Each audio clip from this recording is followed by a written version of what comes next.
Hello and welcome to The Blobbers, toasting and roasting the games of 2025, a year in review, in which we go through the games that we have played this year, commend those worthy of commendation, and lambast the poor performers. Okay, beginning with, above me, Nine Kings, which is a game that we first played this year. The rules for this are it has to be a game that I have first played this year. Doesn't mean that it has to be released this year. It could be a game that, was from my childhood that I never played at the time. And demos don't count. It has to be something that is like a full game that we basically gave a decent shot at. Okay. So, what did we think of Nine Kings? And where does it rate in our list here? Is it a superb game, a strong game, a solid game, so, substandard, shitty, or Dino Crisis, Sisric Odin level bad? Is it ultra good or is it ultra bad? Nine Kings. My thoughts on Nine Kings was that it's a nice, simple card-based wave defense game, and it has a decent number of playable factions and a good sliding difficulty selector.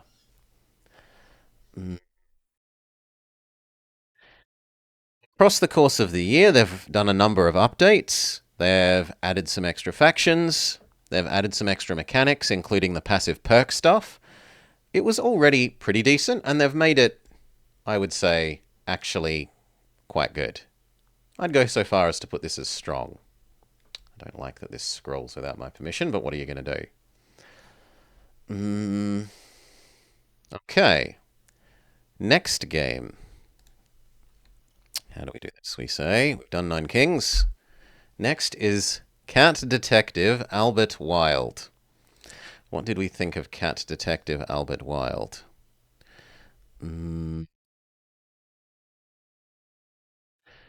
It has a nice noir style, but it's inconsistent with it. It is amusing at times, but it's a bit too much for me with the dialogue. It's a bit like, I enjoyed licking my own butt because I'm a cat. There are times that it leaves you unclear with what you're supposed to do, but it does at least have some fairly unique character models and GFX. Overall, I rate Cat Detective as kind of just so-so. Slightly above so-so, but I don't know that I'm willing to give it. It's somewhere here. So-so to solid. Okay. Next. An American Tale. Fievel Goes West. That was pretty late in the year. Nice enough, but a short action platformer. It has nice sound effects. It has decent tutorialization for this era. It hates the player a little in the minecart level, and the MC sprite is too big, so the edges of the screen are too near. Now, this is a really common problem with like mascot platformers at the time. In order to have a nice detailed sprite of the main character, and they want to do that because they're trying to make the main character look like the movie character, you need to make them big to get more pixels. If you make them big, that means the world around you, like how far away you can see, can only be small. You can only have so many more pixels to the edge of the screen. And that is really rough if you're trying to move around quickly and run and jump and platform, because you can only see like two of your own character lengths to the side of you.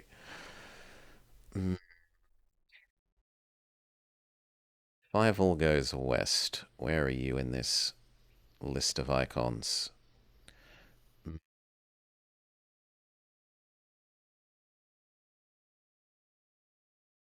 See Beast Wars.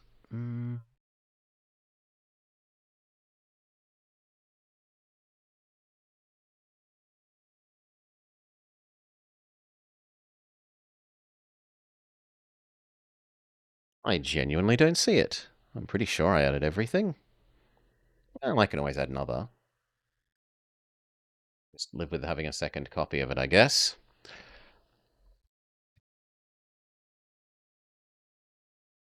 I think it's solid enough, especially considering the era. Alright. Next, Age of Empires Mythologies. And this just shows you how much they wanted to attach the not Age of Mythologies. They literally called it Age of Empires Mythologies. Holla welly. They're so embarrassed or so trying to cash in on the Age of Empires name. Alright, what did we think of Age of Empires Mythologies for the NDS? A serviceable Advance Wars like, but with an Age of Mythology shell or costume on. It adds some city building and resource management aspects compared to Advance Wars. The campaign was kinda average, and the difficulty is all in the fact that the AI gets starting buffs relative to you, as opposed to the AI having actually any skill at the game. Still, I think it's on the solid. So if I was Age of Mythologies, where would I be? Here. Solid enough. Next. National Geographic Arctic Tale.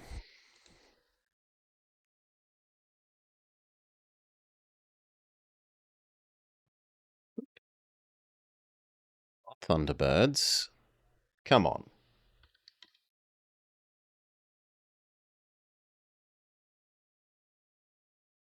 Chocobo Tales.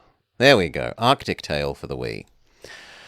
A collectathon to earn mini games. It has a nice setting, the snow setting. They do a good job of representing the Arctic. It has a reasonable number of mini games, but it recycles them way too much.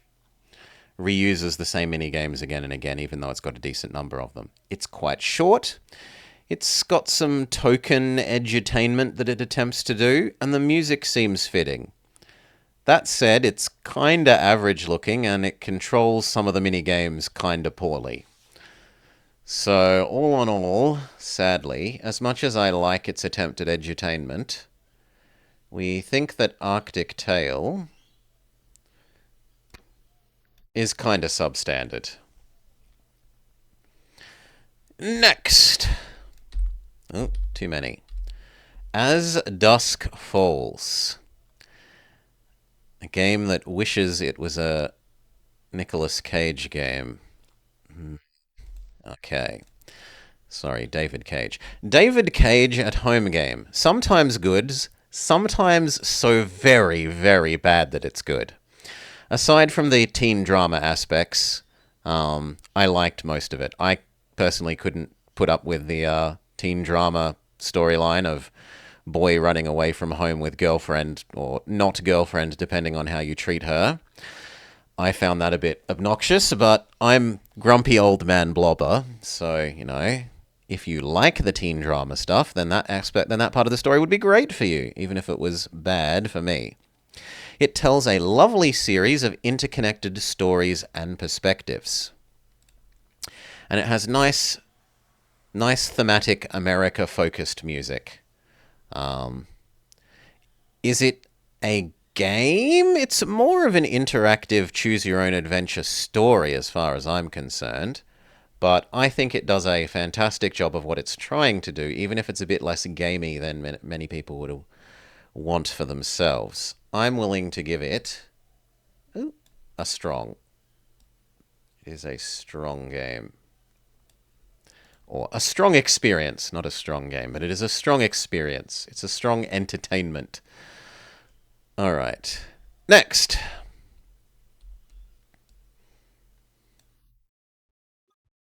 Asphalia, Panic at the Mansion.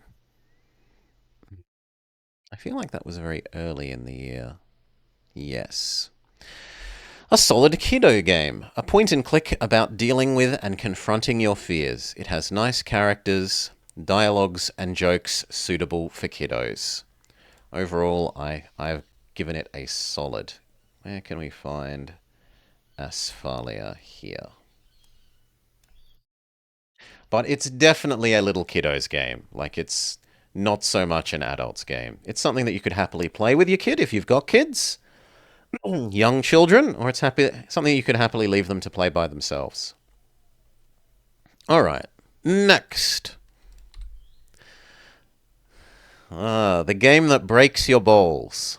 Ball Breakers for the PlayStation 1.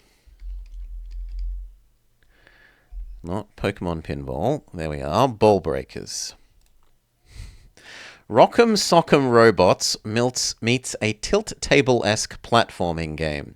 It starts way too easy, but then gets fiendishly difficult. It has some camera issues, but a nice variety of game modes. This would make a extremely good high skill challenge game, and one that would be quite infuriating for people to play. We got about 3/4 of the way through when it was getting too fiendishly difficult for me to stomach playing more on screen. Where is Ball Breakers?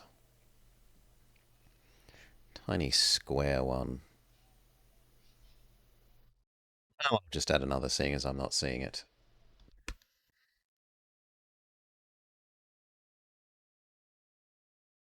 That said, overall, a bit substandard. It is unique. It's fairly unique. Oh, I have to give it that. Next, Banjo Pilot for the Game Boy Advance. That was pretty early in the year. Yeah. It's got a fairly limited number of courses, and it tries to pass off a mirror mode as a whole extra set of courses, which I find deceptive in terms of its kind of trying to lie to the player. It has decent music, acceptable controls, and a nice selection of modes other than just the Grand Prix. Because a lot of the kart games are just Grand Prix, multiplayer, time trial, done. It has a decent amount of replayability, which is kind of rare for a kart game outside of just I enjoy playing more karting. Because, boop, it has the collect the cheat page points things. It has like challengey things and like find all the hidden widgets in every map sort of thing to collect all the widget points. So, Banjo-Kazooie Kart Racer there is solid enough. Not amazing, but not just sort of average. A bit above average. Next. Batography. This is a short little demo-esque game. You can, or at least you could at the time of the time I was involved in it. Get it for free from Steam. It's meant to be like a demo game, a sort of game-making challenge sort of thing. It is very short. It has nice music and low detail graphic style, but it does really good job with that graphic style. It makes its low detail graphic style do a lot of work. It's cozy, cutesy, and short, but free. I can honestly, free's an excellent price. Go check it out. Enjoy it or double your money back. It's sort of on the borderline between solid and strong, keeping in mind that it is short and it is free. If I was Batography,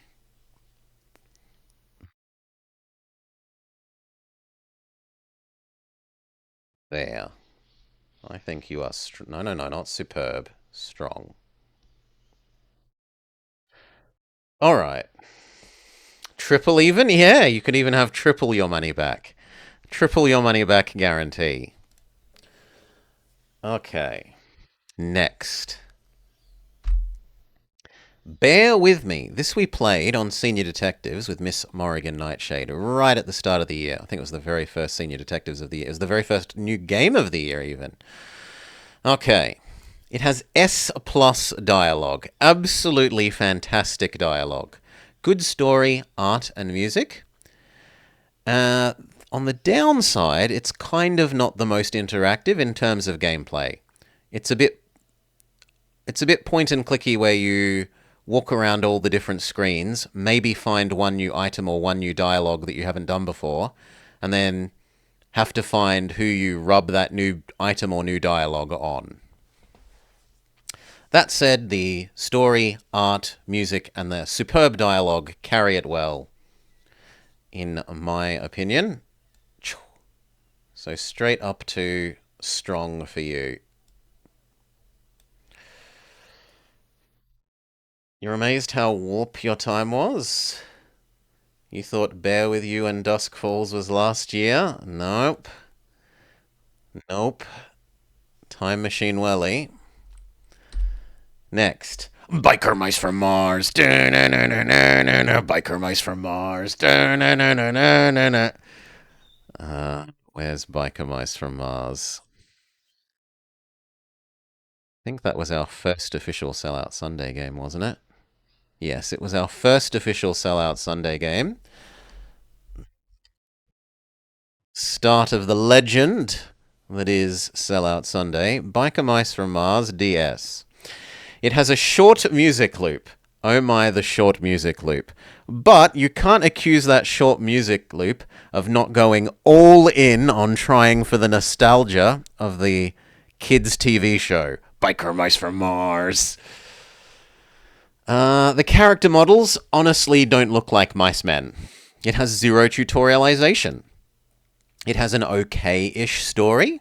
It does have good interlevel cutscenes at times. It has way too many brawler levels. Otherwise, it has a good variety of game modes. It's got brawler, it's got the motorbike riding, it's got Moonlander minigame, it's got the shooting gallery and a couple of others. It overstays its welcome in terms of being a brawler, and for something that's trying to cash in on the nostalgia of Biker Mice, the character models not looking very much like the Biker Mice is a big no-no. So I love it for the nostalgia factor, but I can't bring myself to actually rate it highly. Was the Biker Mice from Mars icon? Where would I be? There. And you are only substandard, I'm sorry. Speaking of time warping, it feels like we did this merely 3 months ago. A whole year goes by very quickly. Indeed it does. Enjoy yourself. It's later than you think. Enjoy yourself. It's later than you think. Bionicle for the GameCube. Ooh, that's a bit too big. Let's shrink that down to more like that. So, this was also a Sellout Sunday game, trying to cash in on Grandma knows kiddies love that Bionicle. I'll buy them this video game about Bionicle. Alright. It has a nice variety of game modes, with different levels and all the different kinds of Bionicle that you can play as. The music cuts out at times, which is blah. The graphics can be quite good, but they can also be quite bad. And it's got some fairly broken triggers in its storyline gameplay stuff and is often unclear about what you need to do and where you need to go. For a kind of very somewhat generic action platformer, but with slight variety of different Bionicle skins placed over the player character, it's not the worst Sellout game, but it's by no means a great game. Why was the Bionicle? You know what? Let's just be lazy and add another copy. Keeps life easy. Have to search for it. You're substandard as well, Bionicle, I'm afraid. Next! Boktai! The sun is in your hands! A game that I intended to come back to playing after it made me get stuck and said, wait in real life for a week, which is crazy, and I never got round to coming back to. Okay. It has a fancy and kind of silly sun sensor system. So the cartridge for this game had a built-in solar panel essentially, and it would detect the ambient light level. And you were meant to play this game outside and point it at the sun, and it links to the in-game thing where everything is sun-powered. Your magic powers are solar-powered and run on a solar-powered battery. So it's a really cool and interesting way of linking the the in-game mechanics to your out-of-game, but it's also kind of annoying at times with it. It has an extremely fancy and impressive in-game physics system for moving things around. When you pull things around, you pull them on this rope chain thing, and the rope chain physics is impressive, as is the object moving around at the end of the rope chain. It has voiced cutscenes, which is like absolutely mind-blowing for a Game Boy Advance game. It has some very fancy time-based puzzles and some very nice puzzles. And all of these sound great, but it has one absolutely crippling flaw. You've got to, every dungeon thing that you do is a big long series of puzzles, oftentimes little mazes and things, and at the end you fight a boss. And you trap the boss in a box, essentially. And then you have to, using the chain physics, drag the box with the boss in it all the way back to the start of the dungeon, sometimes redoing the puzzles in reverse to lower and raise bridges and stuff like that so that you can traverse backwards through the dungeon. And whilst you're doing the little puzzles and letting go of the box that's got the bad guy in it, the bad guy's corpse box starts jumping away back towards the bad guy's room, and it's such a massive pain in the ass. Like an unbelievably huge pain in the ass. Whoever thought the dragging the boss's corpses back to the beginning of the dungeon thing was a good overall mechanic? Oh, good lord, they have some issues. So even though I love so many things about that game, I can't really give it more than a solid. I'm sorry. And anyone who says it's great, well, I'll admit that the great bits are great, but the painful bit is super, super, super painful. Boktai, where are you? Boktai. I see Klonoa. I see other Klonoa. You know what? We'll just add another copy.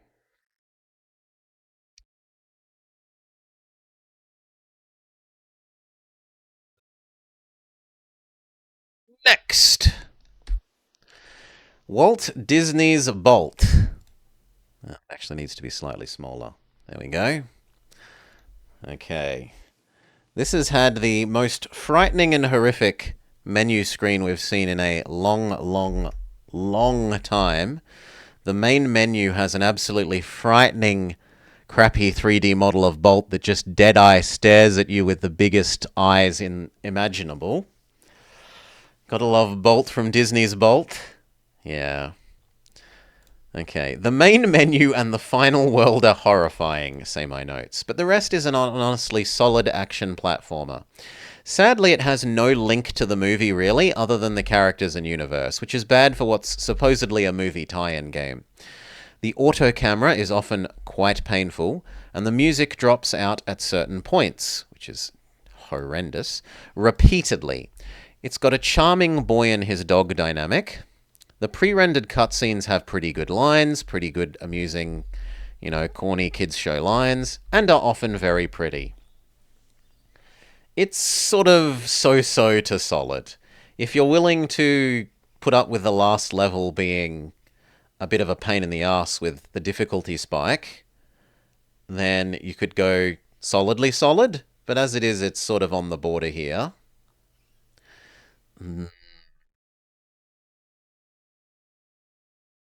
I'm not going to be extra nice to you, Bolt, I'm sorry. I remember how painful it was. Yeah, Happy New Year to you, Stefanos, as well. And everyone, if we don't see you later. Happy New Year, one and all. Alright, next. Zoom out some more, please. Bonaparte, a mechanized revolution. Okay. A simple hex-based semi-advance wars-like game, but set in an alt-history steampunk... Oh god, this is so many words. Set in an alt-history steampunk mecha French Revolution setting. 7 hyphens. Alt-history steampunk mecha French Revolution. Oh no, 6. The political influencing of the populist system is pretty meh. I get that they wanted a system that wasn't just big army win, and they wanted a way of having you win with a different mechanic using the political influencing system, but it was just painful. The laws and parliament system was actually kind of decent, and it makes the politics, like it ties together the multiple characters in the game for each of the factions having slightly different politics, and then you go into the lawmaking system where it has all these different people vote against or for different things based on their politics. That makes it interesting. It ties together the characters, their dialogue, the parliamentary system with the aspect of those people's politics and their sort of backstories and personal beliefs. I think they do that very, very well. It isn't the longest, and it's quite a bit easy if you're used to playing any turn-based strategies. Also, the graphics were relatively, I can't say low quality, but they were very simple. They weren't like ultra detailed or ultra impressive. It's just kind of an average game with a bit of interesting extra stuff on top of just generic Advance Wars, move units around grid, units smack other units sort of thing, as you slowly expand out the map. A mix of Advance Wars and Nobunaga's Ambition sort of thing. If I was Bonaparte, I would be there. Afraid you're only so-so. Next, a shadow dictated or suggested game? I forget. One of the two. No, we want slightly bigger than that. There. Maybe even one more? Can I do 125? There we go. Brigadine, The Legends of Forsen. We played due to a misunderstanding on my part by Shadow linking a webpage that had multiple versions of the game, including some mod ones, and him not specifying which one he wanted. I actually picked slightly the wrong version compared to what he intended, but I hold that that's his fault for not being more specific. It is a mix of Nobunaga's Ambition and Heroes of Might and Magic 2, which is cool. I love Heroes of Might and Magic 2. I love the, like, creature-based combat thing. And I like Nobunaga's Ambition. I like the sort of grand strategy, expand your map, your provinces generate resources, and you use those resources to build more armies to expand your map more. It has decent enough music, but it does need more of it. So the couple of music pieces that it has are nice, but it recycles them too many times. It has really quite nice unit sprites and unit animations. It has nice turn-based tactics and strategy. It has impressive full animation, full anime animation cutscenes in places. It has a kind of meh story, if I'm being honest, but it's okay enough. It has lots and lots and lots of side events. So you've got like little side event questy things that you can send your little heroes on, comparing it to Heroes of Might and Magic. You send them on quests, and that engages them in little mini stories, and they come back and tell you about what happened on their little mini story. And those stories are often really quite cool, and they do mechanical things like give you extra items or give the heroes extra stats. And there's lots and lots of those. The kind of slight downside there is some of them are relatively difficult to trigger, and you'd kind of have to like look up a wiki to know how to trigger them all if you wanted to look at them all. I will say, at least of the mod that we played, and then I did also, Shadow personally played some for me to watch of the real game, the actual ending fight sequence is crazy, but it's like double, triple crazy for the mod. The mod is the equivalent of like a Heroes of Might and Magic 3 mod made by people who do nothing but Heroes of Might and Magic 3, where they make the ending ultra difficult even for them, and they're people that do nothing but play Heroes of Might and Magic 3. And then, yeah, we got absolutely stomped by the final couple of fights. It was the fight before the final fight that we couldn't even dream of beating, let alone the final fight. But that's because the mod makes it stupidly... Yeah, you'd have to know ahead of time, and anyway. I thought it was really quite good. If I had have had this game as a kid, I would have super loved it. If I was Brigadine, where would I be in my list?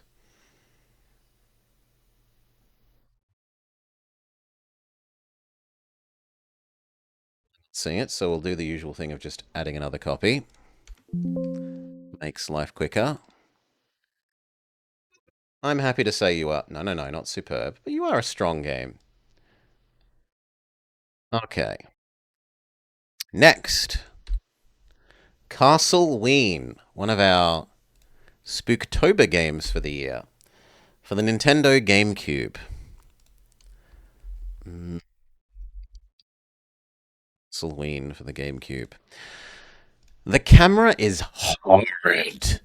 It has bosses that you can and will softlock against. And have to redo the whole level to get back up to the boss again, to re-trigger the boss, to be able to fight it in another again, get another attempt at fighting them, and hopefully not softlock, get them to softlock again. It does have good atmospheric music. It has suitable levels for kiddos' spooks game, like going through a graveyard, going through a haunted mansion. I think it's good in terms of that. It fails at its tutorialization, but it does at least try. I have extremely unfond memories of the Dracula boss soft-locking us and having to go do the whole level again up to starting to fight Dracula boss like 2 or so extra times in order to be able to fight Dracula boss in a way that didn't end up with him soft-locking against us. That really shouldn't happen. It is one of the worst games that we've played this year overall, even if it is kind of cutesy and has nice theming. Terrible camera, terrible boss fights that can soft lock you, sections that it doesn't tutorialize, and then you're like platforming through a cave in the dark because it hasn't taught you how to light the lights because it doesn't tutorialize. It's just, ugh. Blah. A truly spooky Halloween game. Spooky in how bad it is. I see Lord of the Rings. I see other Lord of the Rings. Well, we'll just take the lazy view of adding another. I really thought it would be easier to see the little icons of these. Castleween. Am I willing to put it down into Dino Crisis level bad? No, you can just be shit. You aren't quite Dino Crisis level bad. You have some nice spirit to you, at least. Alright, next. ChuChu Rocket. A little puzzle turn-based game in which you move tiles around. It's a little bit Sokoban-ish, where you're moving boxes around, but you're organizing the movement of mice relative to cats. Shoot. No, come on. ChuChu Rocket. Here we go. Nice puzzles, but good lord, does this game need more than one music soundtrack, are my notes. Short, sharp, shiny notes. I've given it a stronger to solid. It's definitely something that you could happily, like, this is meant to be a GBA game, and it's certainly something that you would happily chew up the hours whilst waiting for your bus or riding the train. Very well. You thought you were going to say ChuChu Charlie? No, ChuChu Rocket. Which... I'm now seeing so many of the ones that we've already placed. Like, I can see Boktai now.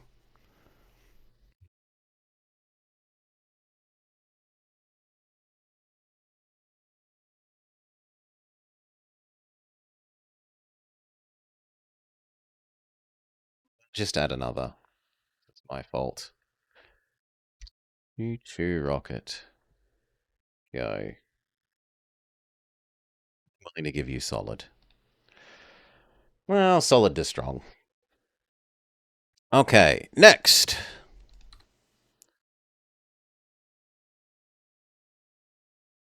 Sid Meier's Civilization Revolution for the NDS. It has 0 tutorialization. 0. The AI is a murder hobo bully. And there are crazy things like spearman units being capable of downing Spitfires, which was infuriating. Oh, yes, my spearman, well, the enemy spearman counters my airplane.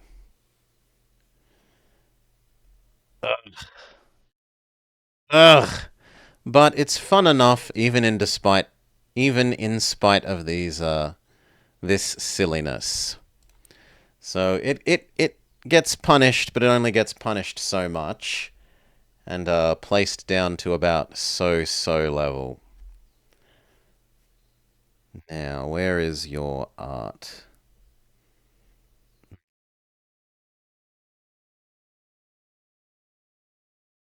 There.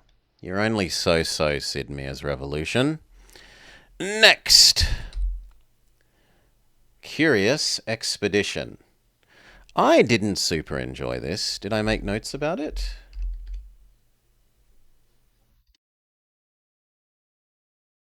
I did not. It's a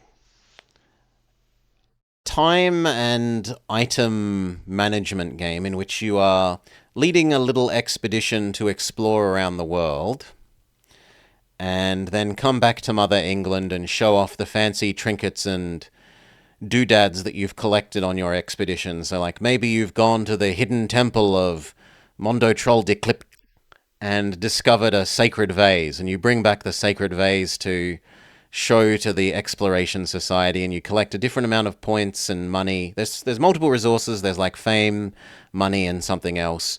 And depending on what you do, you can like sell the things off to generate money, or you can convert them into fame points. And it's a competition every round to see which exploration team earns the most overall points. I didn't super enjoy it. I found it often doesn't explain things well enough and often has conditional triggers that mean you then have to do a lot of backtracking across the world, where it becomes a case of you just learn the events and you know what events need certain triggers so you know what to watch out for. And oh, we've encountered this type of building or this type of thing. I know I need to watch out for this and make sure to do other thing X in order that I won't get stuck behind door Y slightly later. I didn't super enjoy this. Sadly, mm, I don't see its icon, so we're just gonna add another.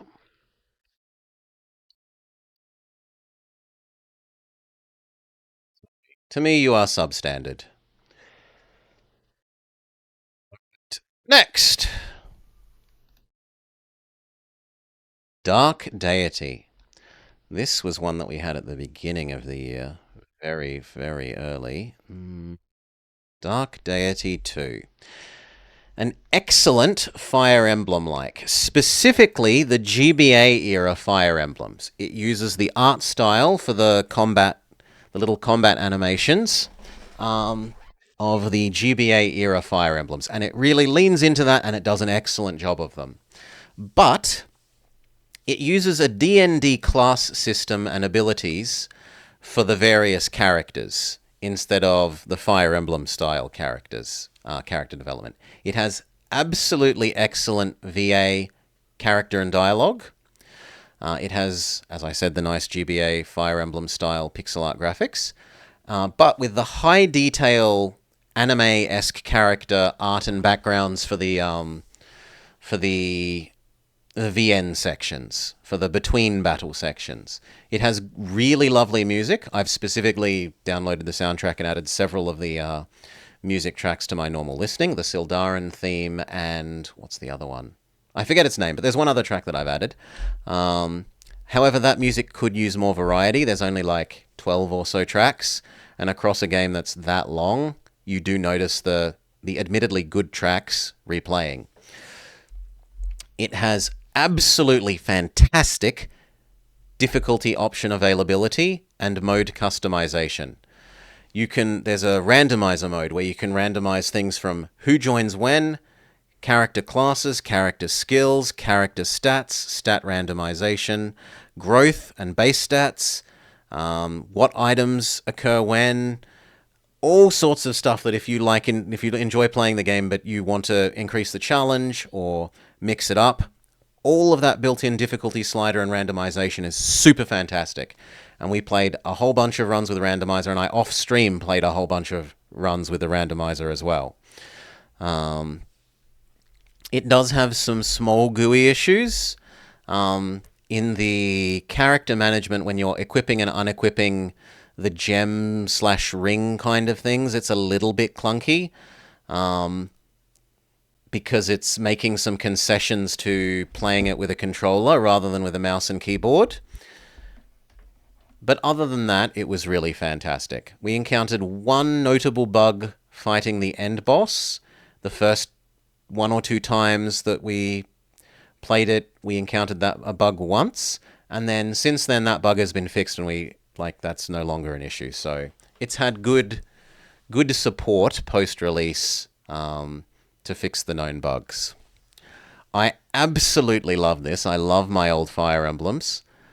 I did think that sometimes the story was a little bit too teen drama corny, but that matches being the anime-esque art style, and that is also very Fire Emblem. So even if I kind of slightly didn't like it, it does fit what it's trying to be. This is our first superb game for the year. I really, really, really like this game, and I can heartily recommend it to anyone who likes turn-based tactics or your old Fire Emblems before they turned into super dating things.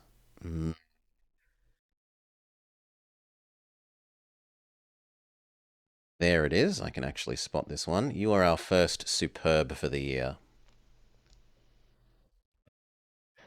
All right. Next.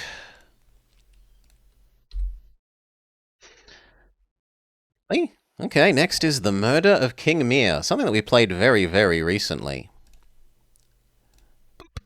Right down the bottom. Darkway, The Murder of King Mir. I very much enjoyed so much of this game. The world and atmosphere that it creates. The backstory and lore, both explicit and hinted at. The multiple plausible suspects. All the character building and character backstories, both explicit and hinted at for the various characters you interact with. I did have some issues with the absolute last 5 minutes of the game, but the rest I can wholeheartedly say that I've enjoyed and recommended. I posted my couple of little issues and suggestions to the dev, and they have responded, and not literally the next day, but the day after that, they updated the game addressing most of those concerns and issues, especially my big issue about not enjoying the last little bit of the ending. That has now been fixed, and I think they did a really good job of fixing it. It means that the little redo that you get at the end of the game if you sort of have picked the wrong bad guy, who was the murderer if you picked wrong, they've done a really good job of now, the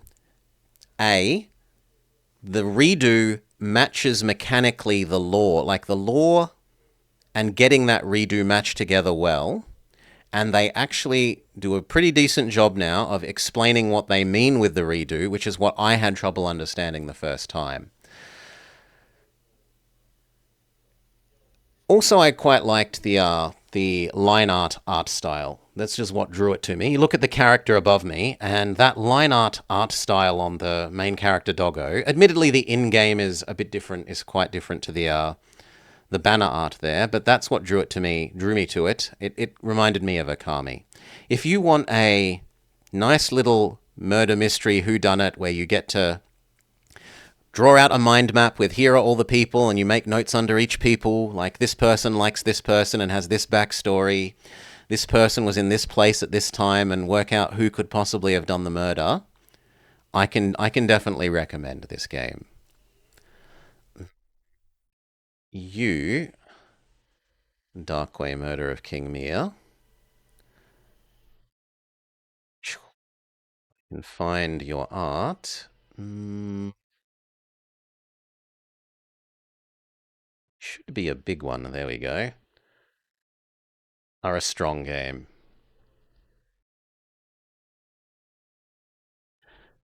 Next.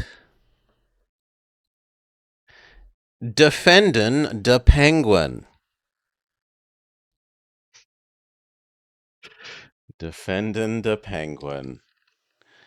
Not Pingu, the world's most energetic penguin, the other penguin game we played. A simple tower defense. Some of the animal models are quite off.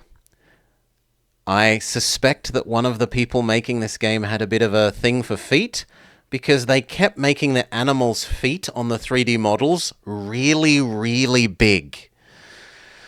It doesn't do a good job of motivating the player to use anything other than the machine gun ice cube slash snowball and ice shard sniper towers. And that's sort of kind of bad for a tower defense. A tower defense should have all sorts of different kinds of towers that motivate you to use them in different situations rather than just, new level, plop down the exact same thing that's basically the optimum thing in every condition. There are only 2 towers you want 90% of the time. I'm going to plop those down and GG. So strategy is sadly, therefore, fairly limited. But for a little kid's tower defense game, and it's kind of obviously targeted for little kids, it seems to do an okay enough job.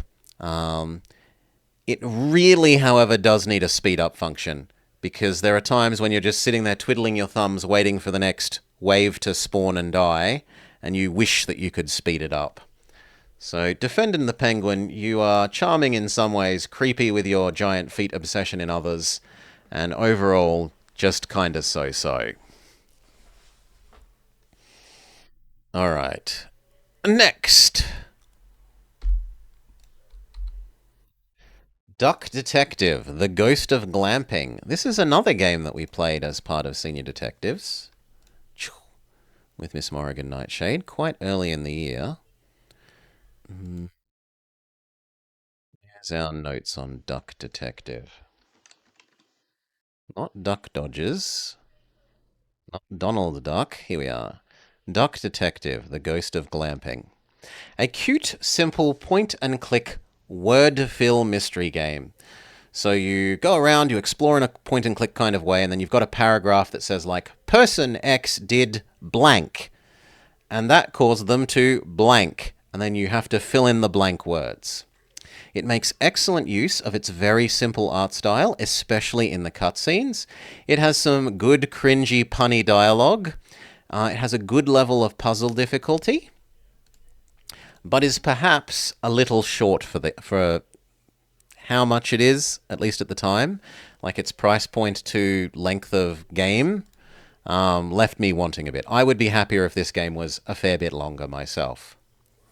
Still, I think it's a reasonably solid game, somewhere sort of solid slash strong range. If we were the Ghost of Glamping, up there. Yeah, I'm only gonna give you a high solid. A high solid. Next, another shadow suggested game. Duck Dodgers! Looney Tunes Duck Dodgers starring Daffy Duck. Go from one duck game to another. We have 4 duck games this year. Duck Dodgers for the N64. A fairly mid 3D action platformer. It does have some very nice things for a platformer of the era. Like the doggo that you can go play fetch with in-game. You throw a ball and it bounces around the world, and the doggo goes and fetches the ball. It has some surprisingly detailed animal models that aren't obsessed with giant feet, as well as small details in many points, like the VA lines for your characters saying things as they take actions. That there's a different set of VA lines for when you're underwater, and it makes the stereotypical sounds like it's underwater sound effect for Looney Tunes sound effects for the voices, which is nice detail. That said, it has horrid hitboxes, and much of the bulk of the world is less detail and more plain than for other titles around this time and on the similar console. So although the animal models were really good, and a lot of the animal models were really good, a lot of the just world models and stuff in the world other than that were kind of bad. That said, it's kind of so-so to solid. Mm, if we were Sea Duck Dodgers,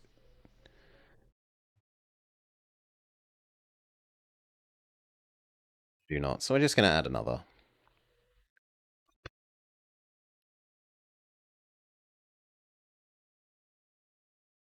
Kind of so-so to solid. I'm going to be a little bit generous and put you in solid rather than so-so, I think. Okay, next.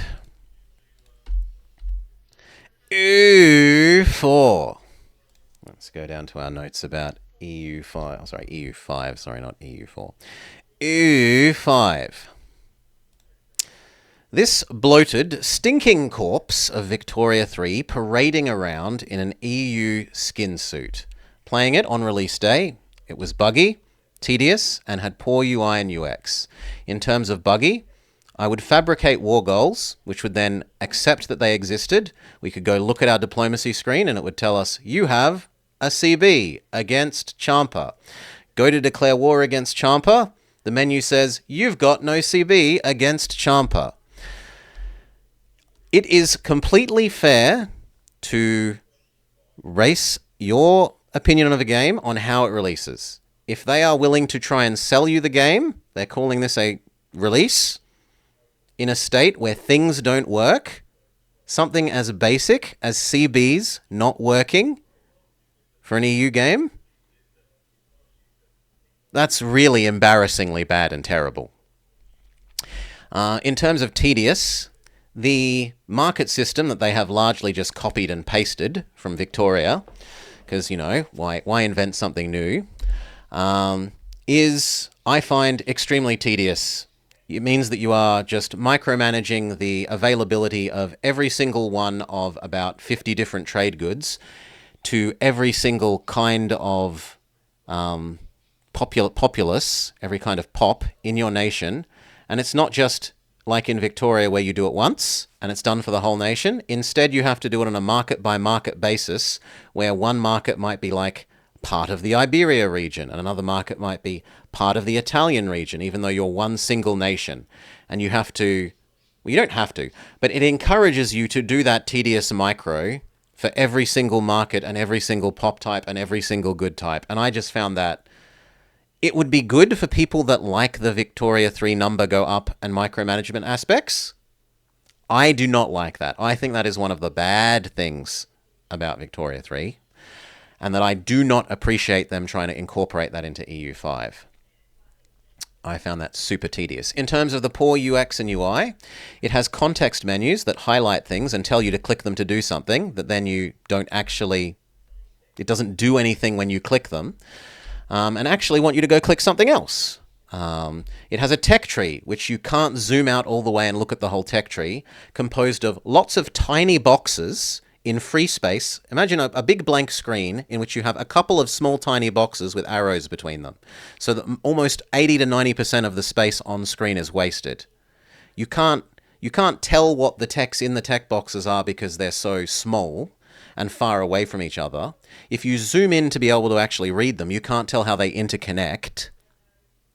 It's a really horrendously bad UI for the tech tree.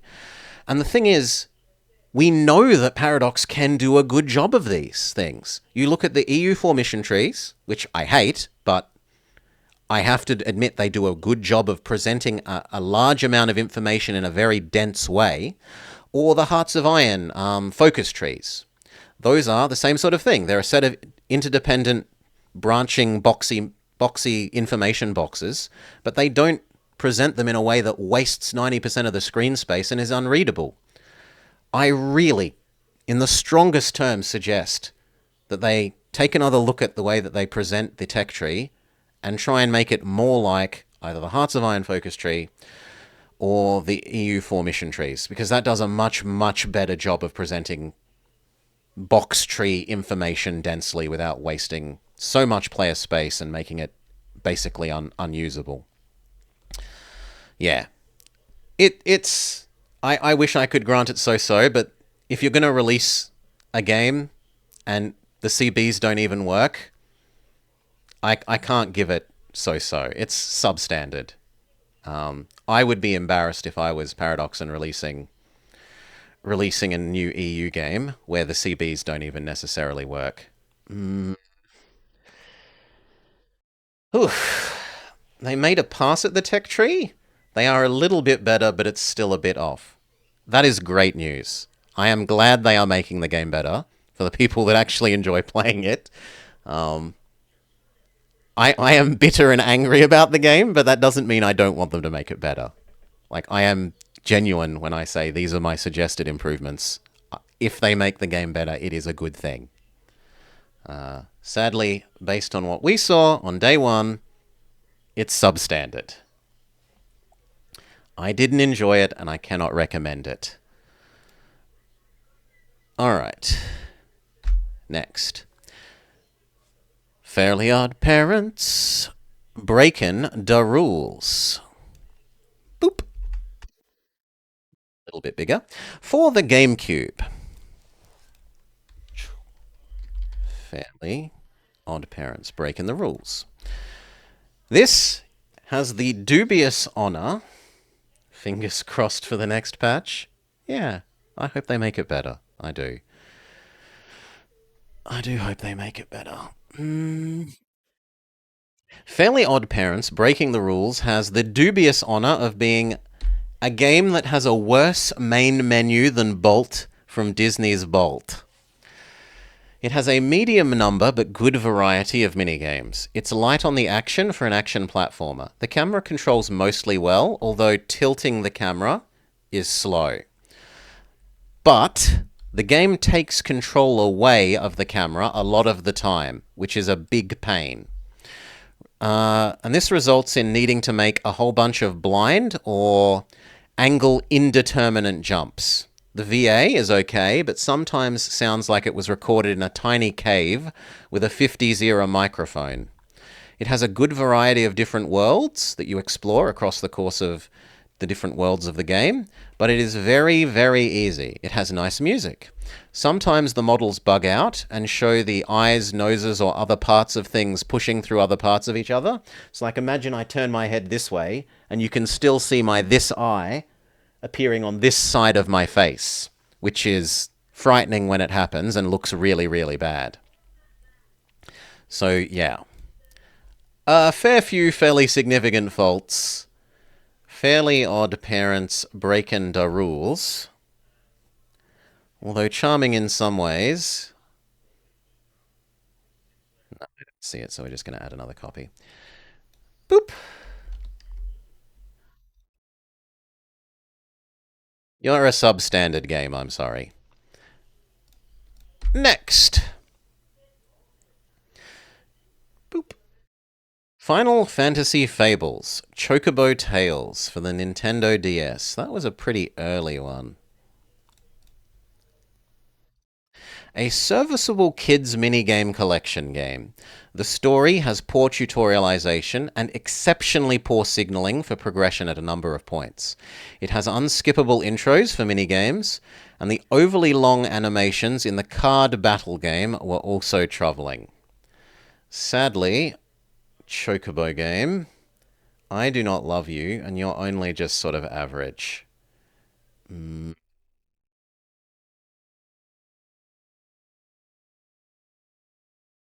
Cannot see you, so we'll just add you. Chocobo Tales. That one. Yellow. Oh, there you are. Now I can see you. You're only so-so.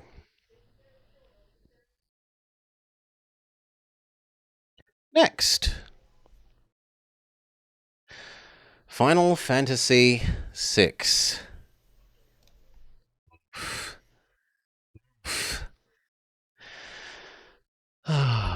There are so very many points where this game doesn't tell you where to go or what to do that you're left aimlessly wandering about.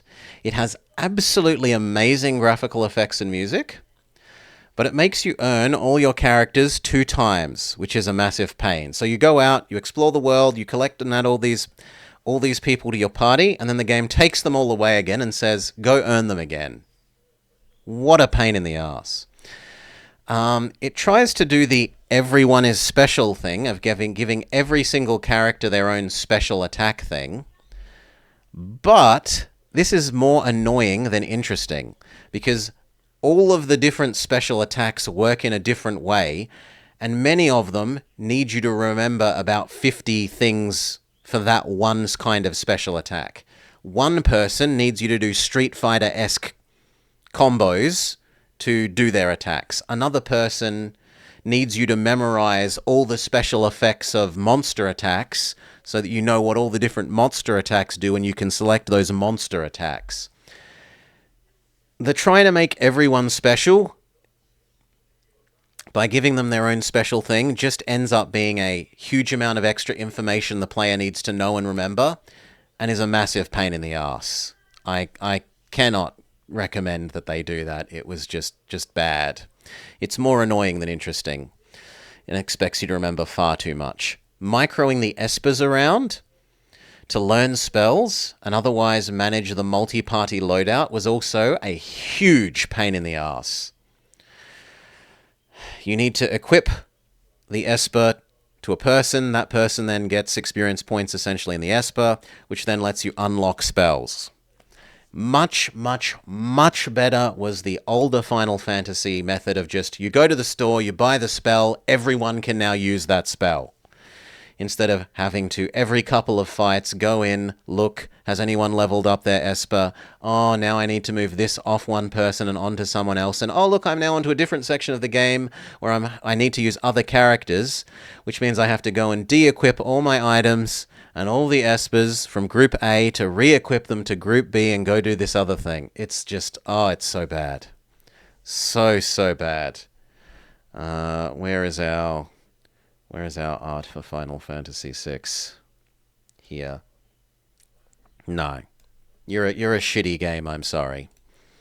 You are just so much hassle to the player that's unjustifiable. Your nice music and your nice animations don't save you from my hatred. Next. Final Fantasy VII.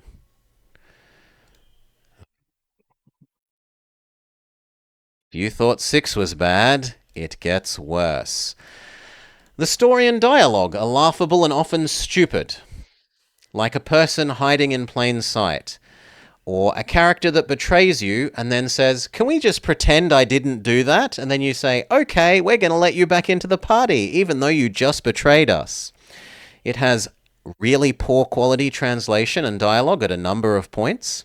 It has a horrible map navigation, terrible triggers for the story at many points, a whole heap of but thou must minigames, where even in the game it says, do you want to do stealth? Would you like to go do this stealth section? And you can say, no. And then the game says, fuck you, you're going to do this stealth section now even though you said no. Here, do this stealth section anyway. It does have really nice music. The camera angles and backgrounds can at times be nice, but at other times they're really, really unclear and a pain to navigate. It does, however, have absolutely like 12 out of 10 quality animations for the cutscene animations. They are so amazingly impressive for the time that that's all you can say, right? They're just beyond good, beyond impressive for that age and time. That said, all the ways that it fails, the crappy story and dialogue, unbelievable, like, often bad mini-games. Let's just do squats for 2 minutes. Press the same 3 buttons in a row to do 60 squats. No. You are also a terrible game, Final Fantasy VII. It supposedly has what's meant to be one of the most important and significant, like, impactful deaths in video game history when Sephiroth killed the decoy. But because the previous Final Fantasies, 4, 5, 6, have again and again taught you, if you've played them, that characters that die throughout the story magically come back to life at the end of the game, it means that you can't care when they kill someone off because you're expecting them to come back to life at the end of the game. So the supposedly like, oh my god, it's so important and it's meant to be a big emotional thing when they killed off Decoy. I'm just like, okay, they're dead. We'll wait another 12 hours and they're going to bring him back to life. Why am I meant to be more than mildly inconvenienced that they're dead? The power of friendship is going to bring them back to life at the end of the game and we'll be fine. Everyone gets to live happily ever after. And if they didn't want you believing that, then they shouldn't have done it consistently with like literally a dozen characters, game after game after game. Okay, next. Finding Nemo. Oh god, we're getting a whole streak of terrible ones. For the GameCube. Yeah, The Sins of the Father. It is paying for The Sins of the Father. If the game series has taught you to expect this and that they do it again and again and again, if they teach you there's always going to be a person called Sid who has a flying ship, then when you meet a new person called Sid, it's not unreasonable for you to think he's going to have a flying ship pretty bloody soon. When they teach you that they're going to kill off a bunch of characters and then bring them back to life at the end, you can't get emotionally invested in someone dying. Finding Nemo. For the GameCube Nintendo. Good use of movie video clips. It has nice music, but they loop far too much, and the music clips are too short. It has a good variety of games, of mini-games and activities, but you can get soft-locked in a number of them. It doesn't tutorialize well after the first game mode. It has some decent replay value because of the unlockables and collectibles in every level. However, it is extremely rude and mean to the player in a number of points. The jellyfish minigame will haunt my dreams and nightmares, quite possibly till I die. You would need absolute, instantaneous reaction speed. I think we slowed that jellyfish minigame down to a quarter of its normal in-game speed, and even then I was barely doing it. Ay. Okay. Finding Nemo. What do you look like? You look mostly blue. There you are. You are also a shitty game, Finding Nemo. Flotsam. Flotsam was a pretty decent game. Flotsam is Waterworld meets City Colony Builder. The production buildings have a good input-output storage amount. We've played a number of, Could I scroll down a bit? This is getting too long now? This is getting a bit too long now. We'll need to zoom out slightly as the... There we go. Yeah, we're getting too long as we fill this in, as these have started to fill in multiple slots and multiple layers. There you go. Compared to a number of the games that we played a whole bunch of city builders this year, and a lot of them, the buildings would only accept enough input to be able to run like one or two of their production cycles, which meant that you endlessly have people moving around very small volumes of goods to keep the buildings running, which was really frustrating. This game did not have that.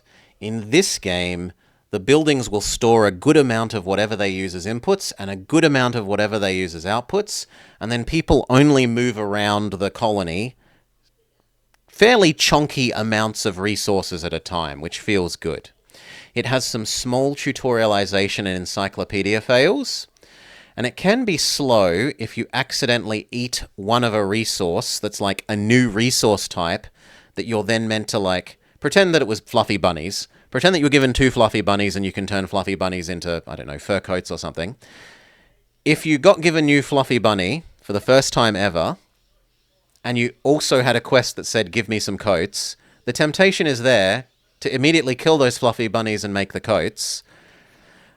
But later on, you'll find, oh, there's a later quest that says make 500 coats.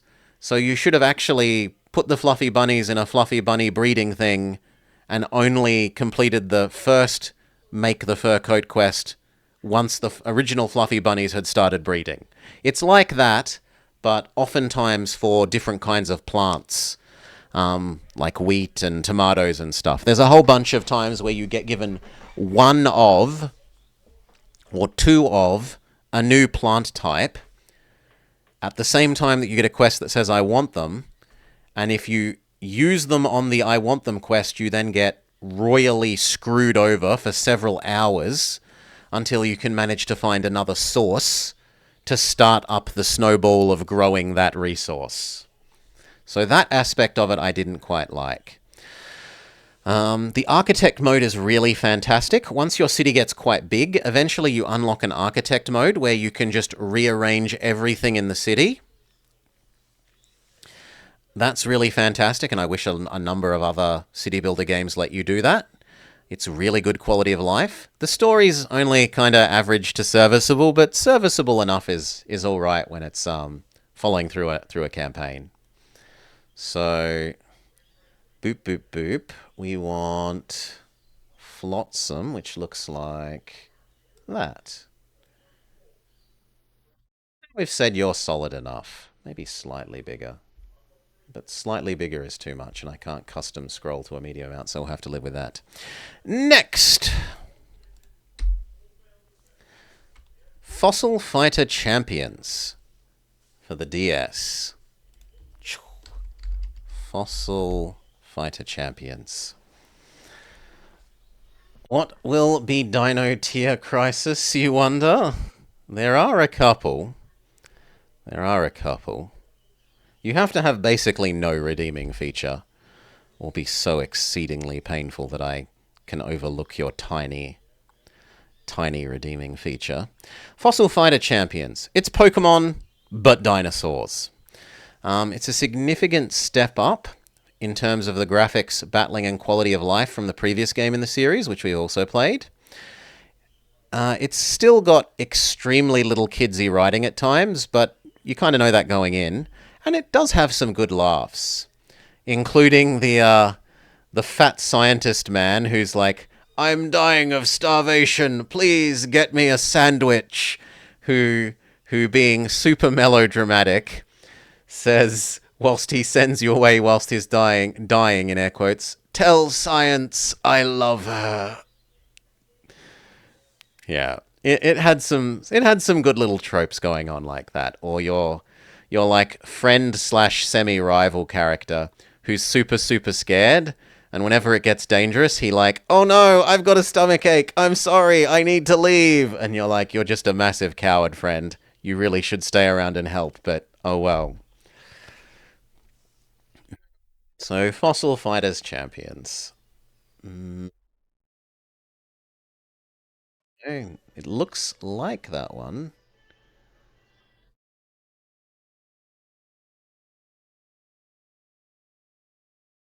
It's Klonoa.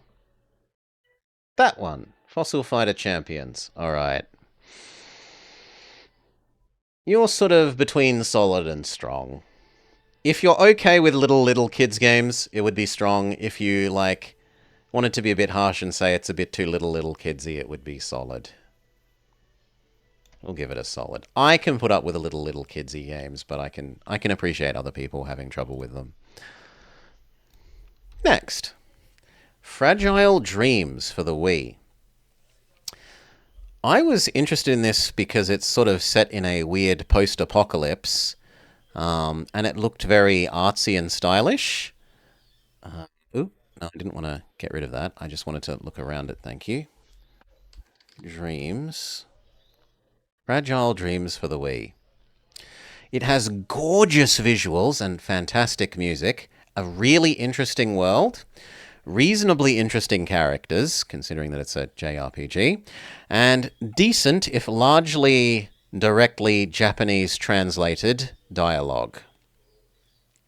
The object-memory system, so you will find objects in the world, and then your psychic powers let you, like, view their history, and you'll like find a shoe, for an example, a little kid's shoe, and then you'll have a memory of the little girl that owned the shoe back before the apocalypse.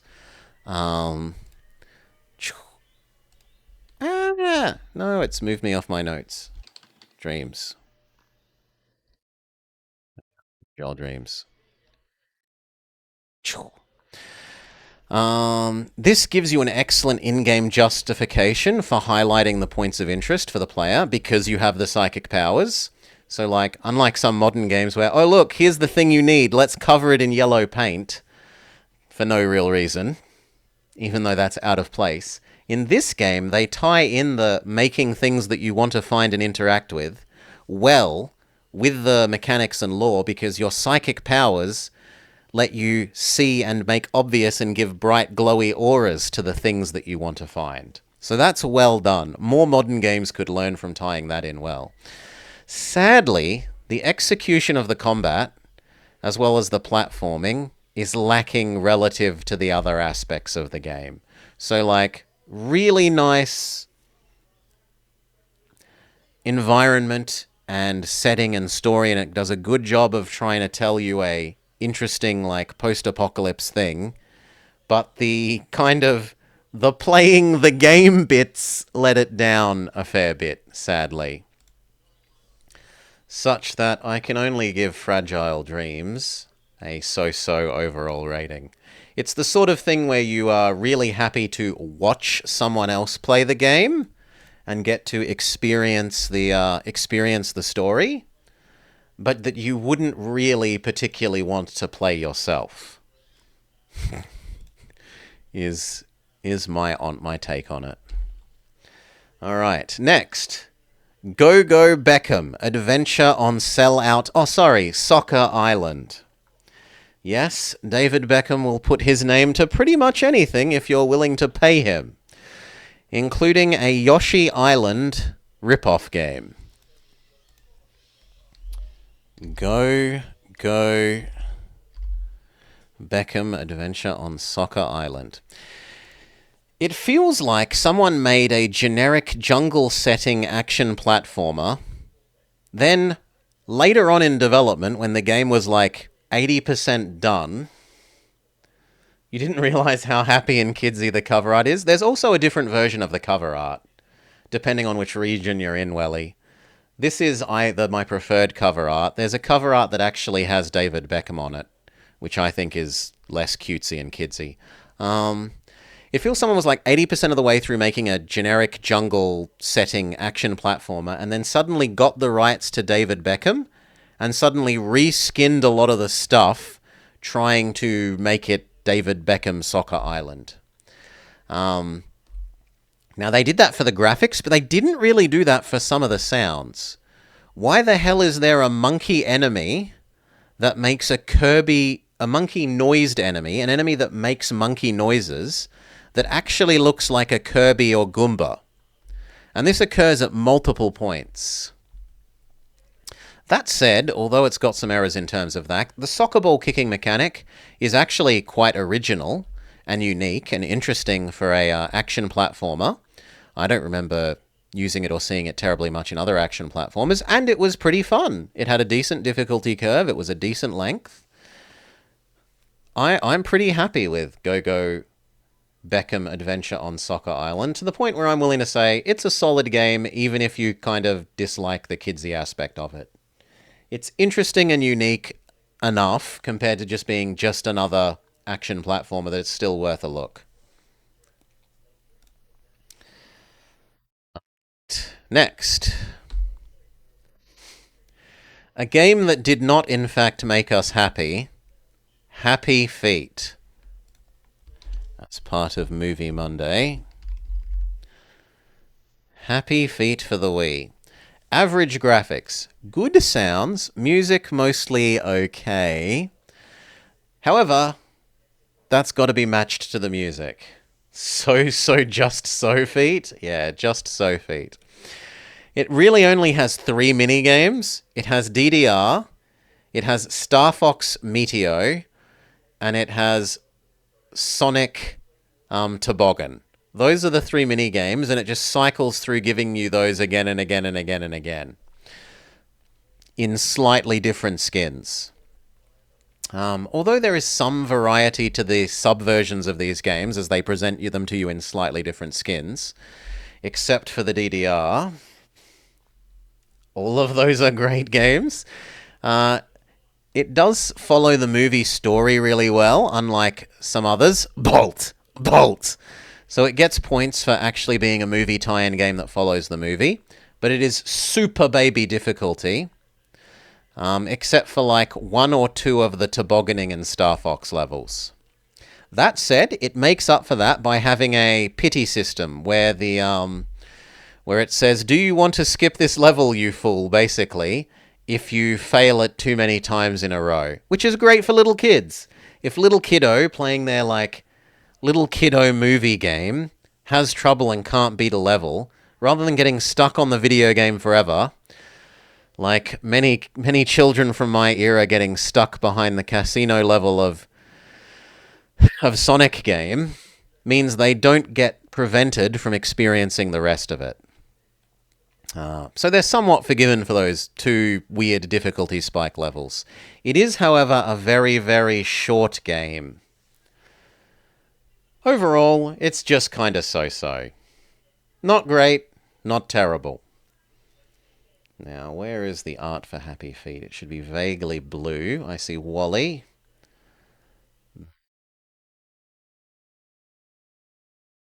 No, I don't see Happy Feet, so let's just add another copy. Happy Feet. You're just kind of so-so, Happy Feet.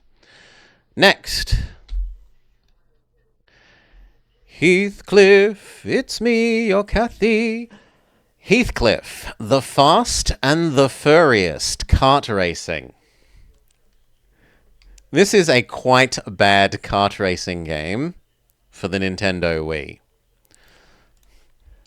Heathcliff is kind of like the UK's version of Garfield, in that he's a somewhat well-known cartoon cat. I had never heard of him before this. And the game isn't great. The game has a big issue in that the carts have gears. You don't have to manually change those gears, but the way that it changes gears is automatic and based on speed. You speed up by holding the accelerate button, and then the game will shift out of gear 1. You've never heard of him either, and you live in the UK. You shift out of gear 1, and while it's shifted out of gear 1, you will lose a little bit of speed. This means, sadly, that you're no longer going at a high enough speed to be allowed to enter gear 2. So the gear will re-enter gear 1. And then this repeats and repeats and repeats, and you're stuck in gear 1 for most of the game, for most of the race. It's really, really hard to trigger letting the game swap you into gear 2 so that you can go faster. It has often terribly low detail world, like the sides of the tracks, the buildings and things that are on the side of the tracks, the trees, the people, the buildings are really low detail and bad and plain. It has plain and often impotent items. It's got like generic boost, really crappy attack that barely does anything. The speedometer that you're given only slightly correlates with how fast you're actually going. The two seem hugely disconnected, and that they barely have any relation to each other. It does have, as its redeeming feature, a couple of nice audio tracks. I genuinely like and enjoy the Alien Contamination 3 level music track, and I have added that to my own personal music loop library thing, because it does do that one thing well. But other than that, you are a shitty game, Heathcliff. I'm sorry, I cannot recommend people play this unless you are absolutely starved for a new kart racing game, and you really, really, really want a new kart racing game that you've never played before. I can see the copy of Happy Feet now, but too late. Can I see the copy of Heathcliff? Blue in the middle.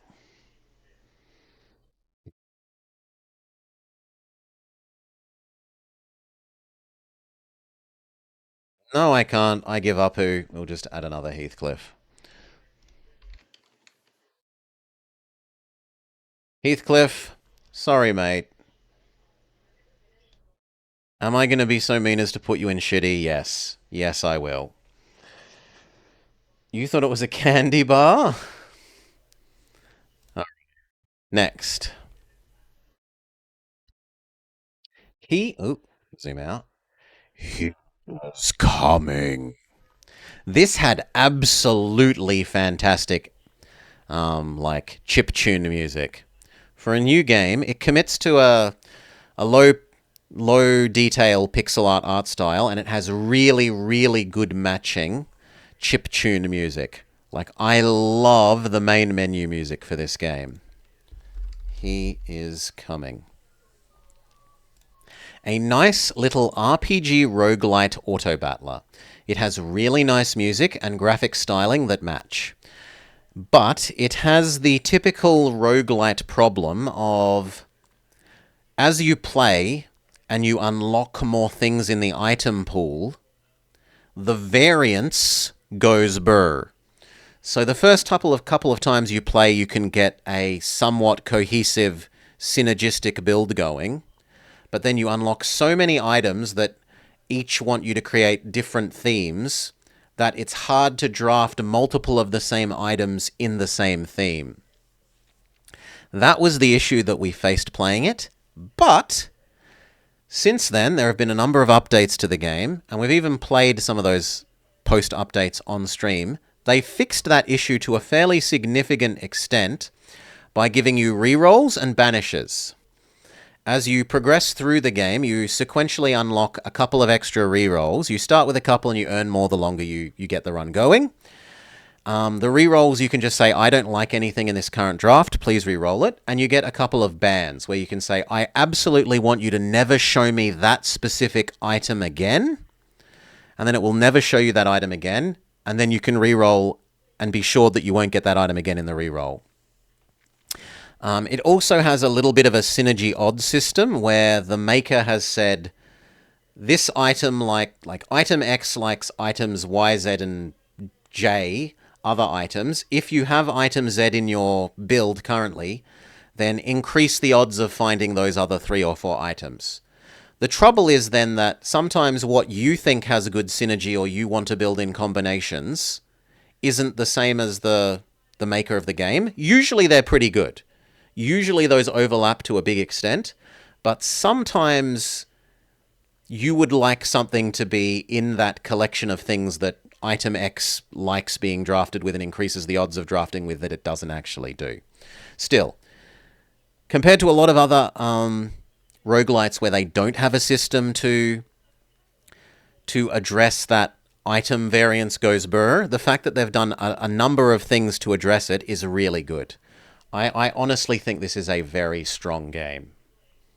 If you haven't checked it out, check out He Is Coming. All right. And g'day, Fry Heights Camper. Next, Hurdling. Hurdling is largely a walking sim, if we're honest. It does have some puzzles, but mostly it's like an atmospheric walkie game. You walk around, you rescue these things that are like moths crossed with yaks, and you're trying to lead them to their moth-yak homeworld, well, home territory thingy, kind of like a salmon going upstream to spawn, to have babies. You're kind of leading all of these moth things to their spawning zone sort of thing.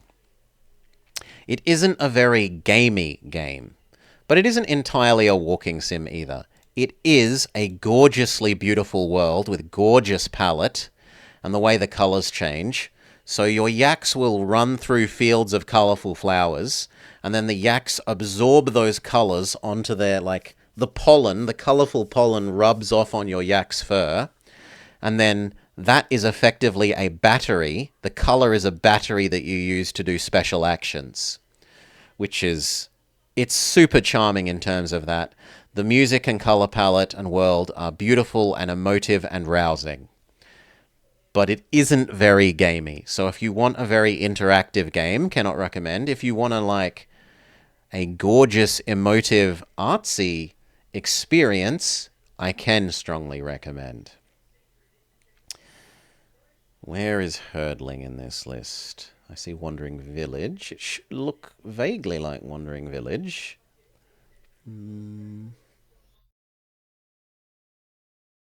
There you are. I think you are a solid experience. Next. Hey Arnold, the movie semicolon. Hey Arnold, semicolon, the movie semicolon, the game. Which we played as part of Movie Monday. Why have I listed as for the GameCube? You aren't for the GameCube, you're for the GBA. My notes have an error. Let's fix that. Alright, the music is okay, but loops too quickly. It has the typical big mascot platformer issue that we described earlier with Five All Goes West, namely that because they're trying to tie into a third IP, in this case Arnold, in order to make the sprite of Arnold big and detailed and pretty and obvious for who it is, they need to use a lot of pixels. They use a lot of pixels, make the character big. It means you don't have a lot of pixels to the side of you, between you and the edge of the screen. When you're trying to do a platformer where you have to run and jump and attack enemies that can attack you at range, potentially, having your character take up such a big percent of the screen and not being able to see very far away from you is a big issue. But it's a common issue for both this genre and the platform and the time. So we only mark it down somewhat for that. The enemies can attack you from off screen, and you cannot hurt them whilst they are doing that. And that is big boo. That is Dino Crisis level bad. It has signaling failures a number of times for where to go in terms of doors, and as for how you are meant to deal with the bosses. In terms of how well does it link to the movie, it links well to the movie in terms of the plot, but in terms of the characters, not so well. On the very first level, you collect all your friends, but then you never ever see or hear or do anything to do with almost any of them ever again. So it feels like it's a very token, okay, we've made the first level, we've included all the people from the TV show or movie that you would expect to see, now let's go make the rest of the game and never see them again. So badly linked in terms of that to the movie, or to the base IP characters and world. It does have a pretty decent amount of replay value, because there are like hidden golden tomato things that you need to find on each map. And so if you don't find them on the first playthrough or two, you can replay the map again and again until you find all the secret hidden golden tomatoes and collect them for every level.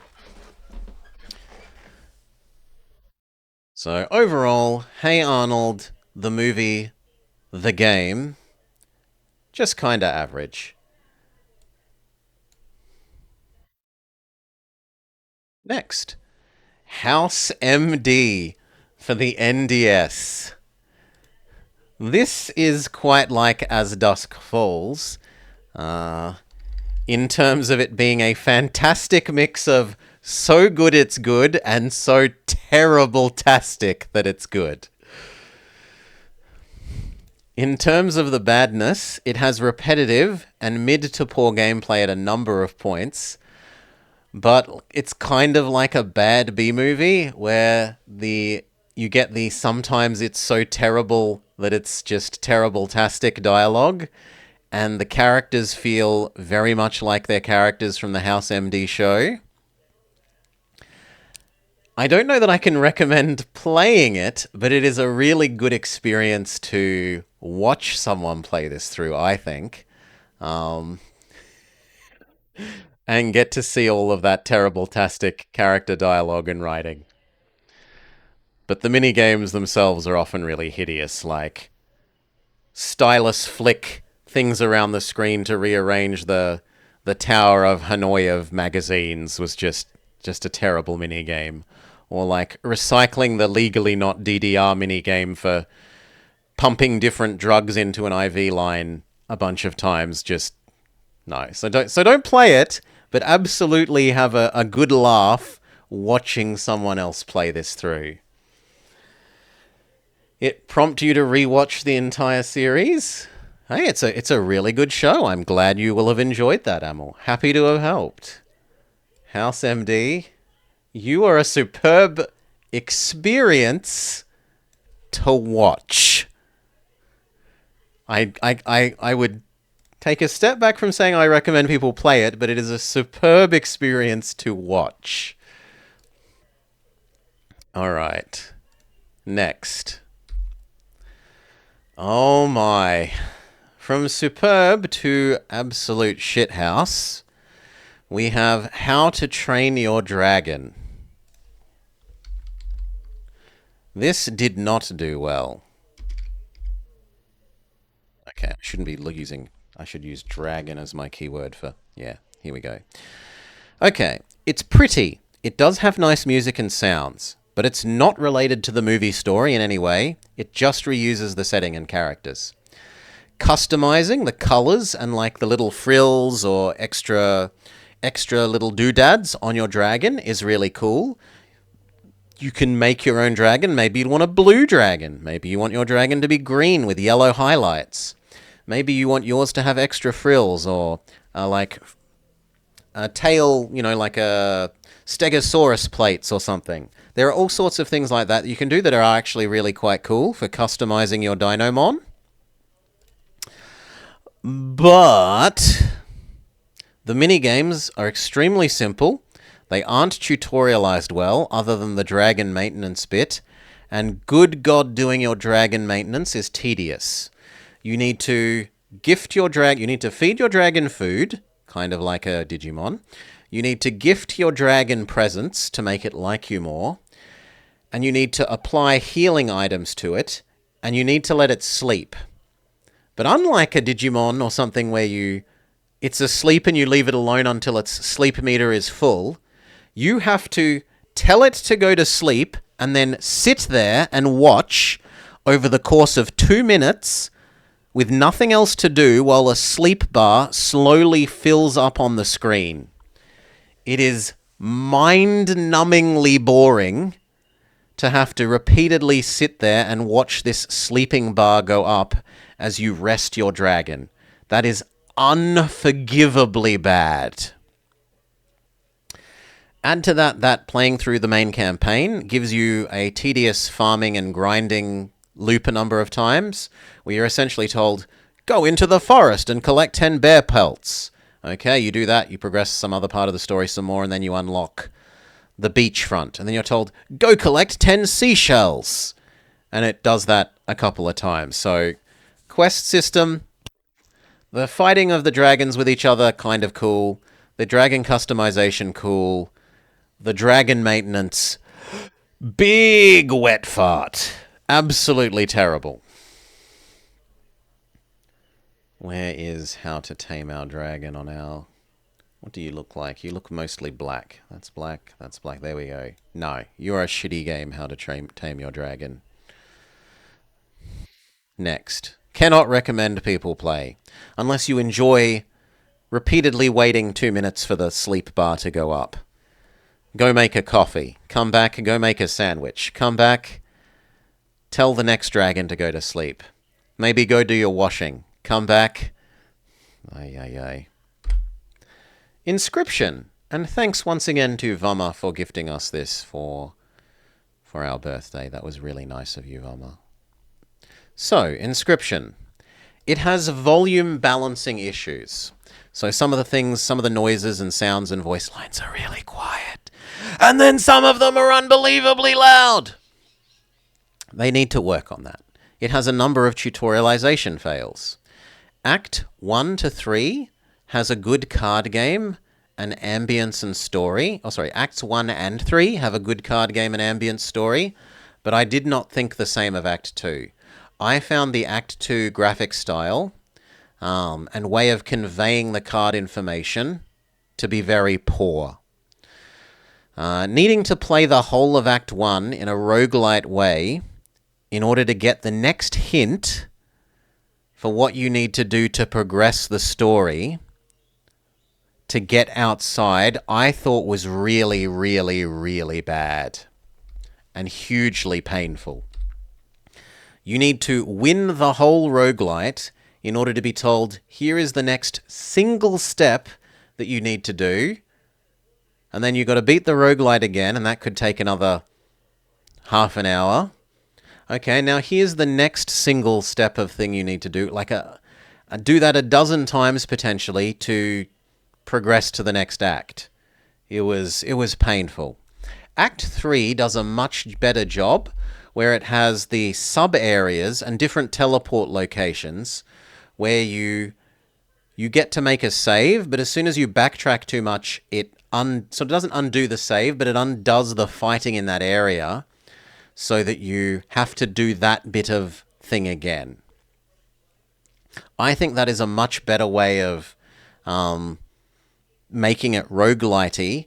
If you lose in an area, you have to redo that area, but you don't have to redo that area time and time again. You can just finish that area once, or have a go at that area, decide I'm going to go do another area and come back, and only have to redo that area the one extra time. You don't have to do it dozens and dozens of times.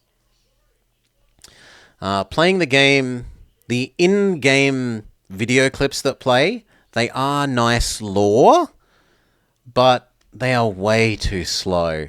There's like half hours of video, in-game video clips of watching someone record themselves with a little camcorder that you're expected to sit through that's slow, and yeah, it's kind of nice lore, but it's way too slow and boring.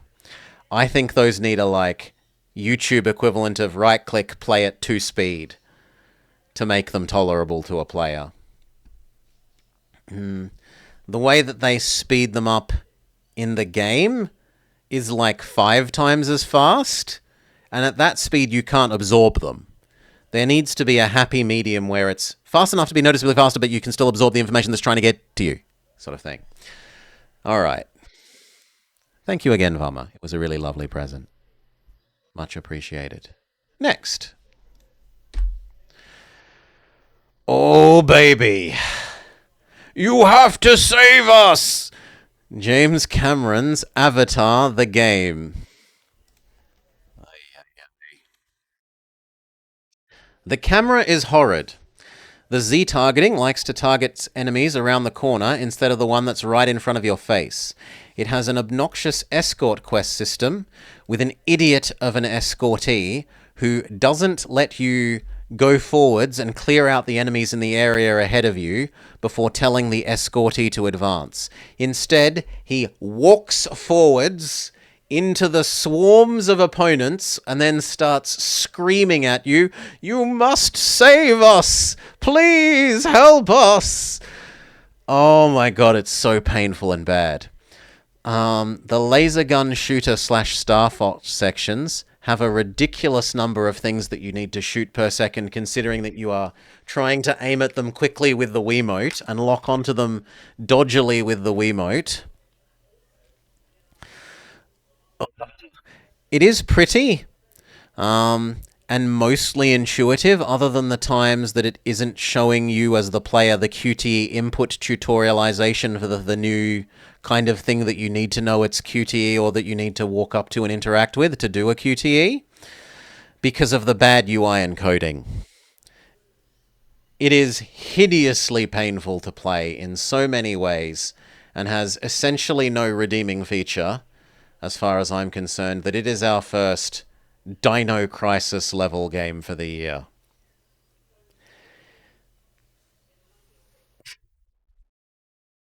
I could not more strongly recommend that people avoid playing this under any circumstance. Alright. Next. Please save us! I'm walking ahead into the machine gun! Oh, it's so annoying. The Jetsons, Invasion of the Planet Pirates for the Super Nintendo. Okay. It has nice theme music use in the main menu. It plays the Here's George Jetson, his boy Elroy, daughter Judy, Jane, his wife. Dun dun dun dun dun dun dun. Like it does a really good job of that, of adapting the show's theme song music to use it in the game's main menu. But other than that, the game isn't really connected to the IP other than in the very start of game and very end of game cutscenes. It is often horribly rude to the player and exceptionally difficult for a little kiddo's game. Like, this is monstrously difficult for a little kiddo's game. This is a Nintendo hard game in a number of points. The manual provides an incomplete explanation of the buttons, like we actually went through and read some of the manual on screen. Allegedly, the new game is quite good. And the in-game doesn't explain some of the things that will gate progress, like the teleporters. There's a teleporter system that they just don't explain, ever, in any way, in-game or the manuals. It does have nice backgrounds and animations and some okay music, except for the main menu theme music, which is fantastic. That said, overall, you're still kind of just a substandard game. Jetsons, sorry. Slightly substandard. Next, Jimmy Neutron, Boy Genius, Jet Fusion.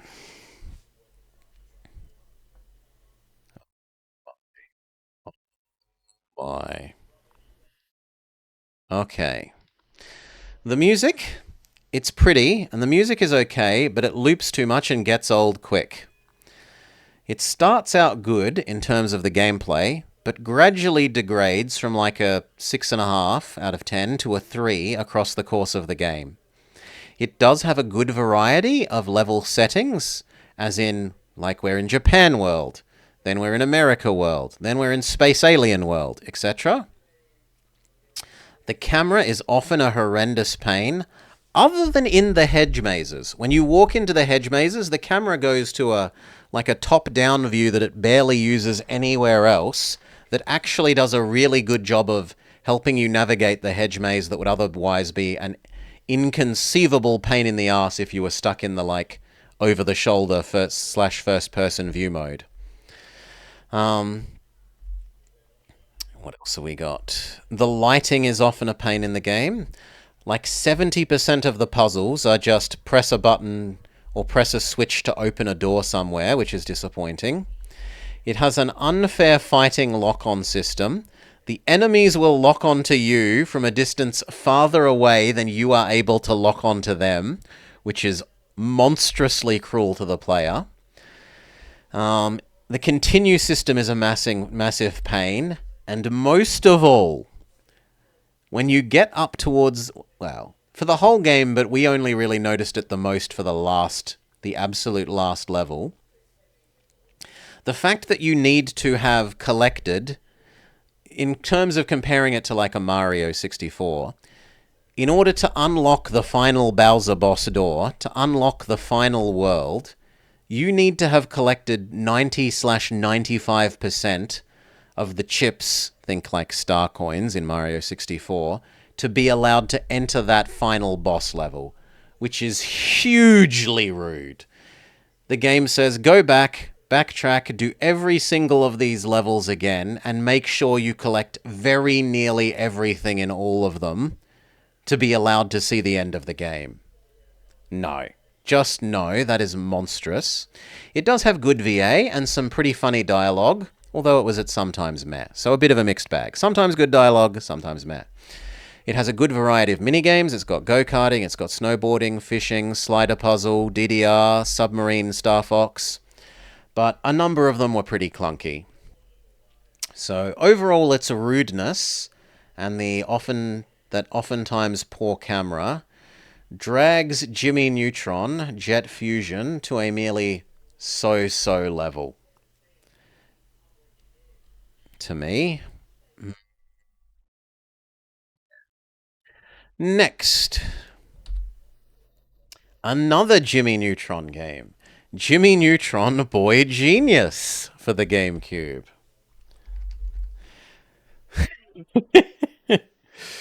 Oh, God. Okay.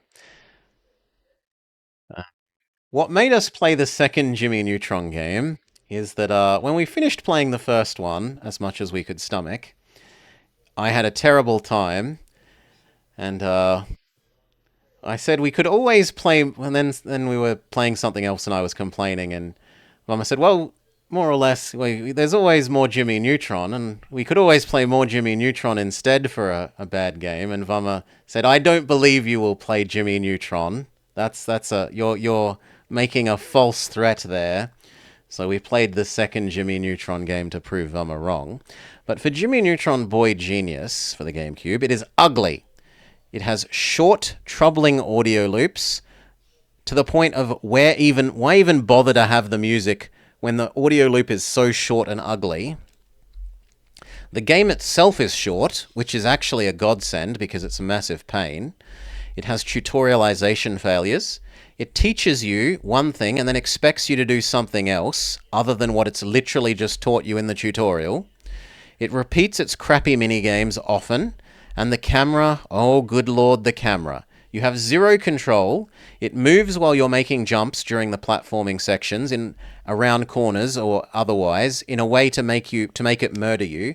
So like you're trying to jump from here to here, and as you're jumping midway across the jump, the camera launches itself 90 degrees so that the direction you were pushing on the thumbstick now turns and you veer away from the platform that you were trying to jump on around the edges of ledges and stuff. It is really quite painful. It is worse than the other Jimmy Neutron game because of that and the terrible audio. What do you look like, and can we find you in this?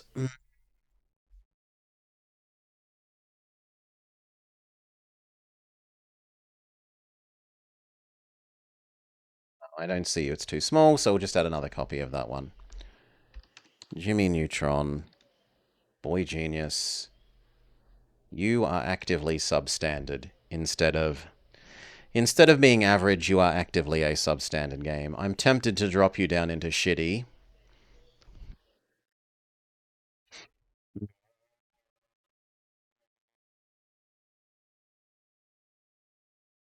Yes, I'm willing to drop you down into shitty.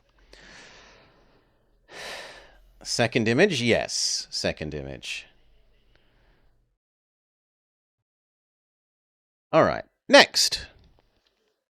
Klonoa, Empire of Dreams. These were really charming, and we played these towards the beginning of the year. Not the other one, not Dream Champion. We played them in the wrong order. We played the second game first. Klonoa Empire of Dreams. It's slightly simpler in terms of in-game graphics than the sequel. It has considerably simpler graphics for the cutscenes, but they're still okay. Not quite as fancy music as the sequel either, and it doesn't have the quality of life look around the map function, which is a kind of a big no-no considering that it's like a puzzle platformer. However, it kind of makes up for that by the fact that the level design is so much better. It's so much better directed level design, and I really liked that. You don't need, like, it's still nice to have the minimap feature thing, but you kind of don't need it when the level is put together in a way that it directs you where to go properly so that you don't feel like you need the minimap to work out where you're meant to be going. The dialogue isn't quite as kidsy as the sequel, so if you're kind of put off by that aspect, then that's nice. Overall, I think this is a really enjoyable little action platformer. It's charming. I had a really good time, and I think the level design is really good for a GBA era action platformer. Yeah, your boy Klonoa. Your boy Klonoa. So I am willing to give you a strong Klonoa. Can we find your art? Should be mostly white. I think it's this one. Yeah, that one's the Klonoa art. Woo! Yeah. Wah! Wahoo! Very, very Mario 64. Mhm. Okay, next.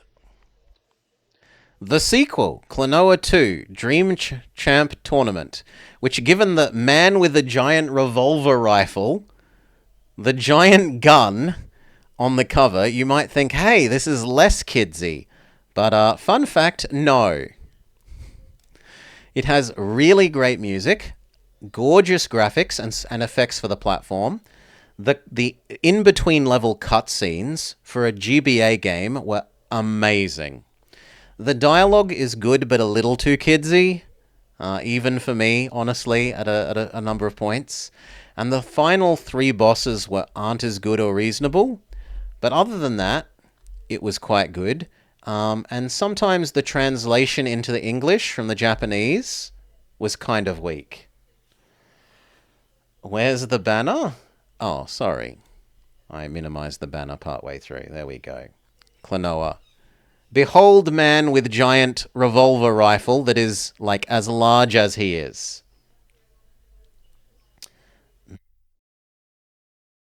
Who is actually like our friendly rival, even though he pretends to not be our friend. He's all, I'm a grumpy pants. You aren't worthy of being my rival. Klonoa, you are also a solid, strong game. I can happily recommend that people play that game. Next, the the game that came before the official series of Movie Monday, Kung Fu Panda, for the Wii.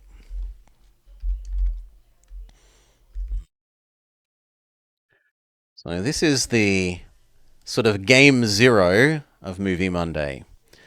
Kung Fu Panda for the Wii. It needs to be slightly smaller. Can we? There we go. Often bad and at best mid.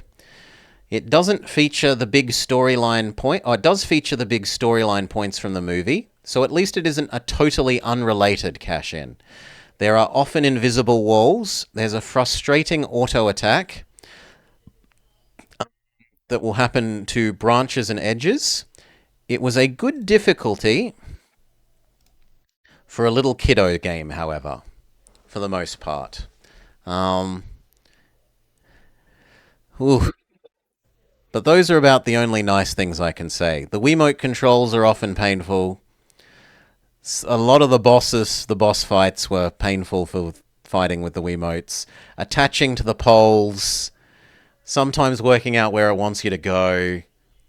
You're just kind of a shitty game. I'm sorry, Kung Fu Panda. All right, next. Let Them Trade. Make that even a bit smaller. I did not enjoy this. Let Them Trade. My notes. Slow. It is a very, very slow game. It is relaxed and chill, but slow. We literally spent hours of subjective time and objective time waiting to take a dozen in-game actions when we played this. From memory, it took us 2 hours to complete 12 in-game actions whilst waiting for the economy and world to go through its goods move around, money generates, goods move around, money generates sequence. It is there's someone out there in the world who has a really high stress, high speed, intense job that would enjoy playing this game as their downtime game when they come home because it is so slow and so lack of stressful. I think there are people out there who could enjoy it, but I think those people are very much in the minority. I think most people are going to find this as painfully slow and do nothing as I did, and that they will not enjoy this, and therefore I cannot recommend it. I think it's only substandard, not shitty. My personal enjoyment was shitty, but I'm willing to accept that there are people that could appreciate the slowness and the chillness a lot more than I, who just found it to be time wasting.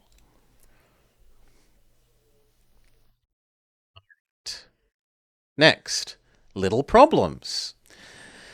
This was a game that we played on Senior Detectives with Miss Morrigan Nightshade. Boop. Not Stuart Little. Okay, I'll search for the word problems instead, because that will actually get me where I need. Little Problems, here we go. A, much like Duck Detective, it's a cute little word insertion, logic, and observation puzzle game. So you do some detectiving, and then there's a paragraph with, like, my sister has lost her ex. And because of that, X happened. And it might be my sister lost her water bottle, and because of that, she didn't go for a walk or something. And you have to work that out from the environmental clues in the environment and looking around. The gameplay and in game are a little dissonant at times compared to, say, Duck Detective, where the word insertion works a lot better. It is a good length for the game, and it has a nice optional hint system. I liked the cute graphics. I found the music okay, but same sort of issue as we often have, where loops too often. Overall, you're kind of on the towards the solid side of so-so, but I'm not really willing to put you as a more than about a so-so game. Okay. Yeah, if you want a cute little, not like, compared to a lot of detective games that are about big important things like person has been stabbed, if you want a low pressure, low drama, um, little mystery game, this is a bit more. This will do well, and it matches the cute art style. The cute anime art style matches that low pressure sort of theme that they're going for. Dealing with life's little problems. Next, Looney Tunes back in action, as suggested by channel friend Irreverent Wellington for our sellout Sunday. No, for Movie Monday. Movie Monday? One of the two. It was one of the two. Looney Tunes back in action. It fails to tutorialize a number of things. The camera can be a pain, but is mostly okay when you aren't next to walls or tight corridors. The voice lines are quite good, but they repeat way too much.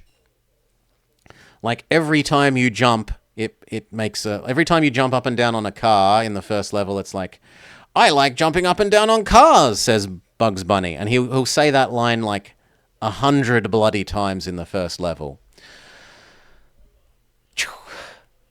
One of your greatest misremembers? Well, we've seen from you thinking that a number of these were games we played this year that Welly's memory, even within this year, is unreliable, let alone going back to childhood Welly. It has unclear goals for the levels a number of times, and the fact that you have to mash A to both jump and glide is unforgivable, because it means that you will start gliding. Like the transition between doing a maximal height jump and starting to glide is rough. That said, it is kind of bright and colourful, and it does keep its Looney Tunes themes fairly well. So it isn't entirely horrid, just horrid in certain fairly painful ways. Can we see your box? Be fairly obvious with a like diagonal. There it is. You're just kind of so-so Looney Tunes back in action. You aren't actively bad. You just have some bad things about you. Next, Lord of the Rings: The Third Age for the GameCube. For the GameCube Nintendo. So, this is from memory. Let me check Movie Monday, but I think this was it Sellout Sunday? Neither of these?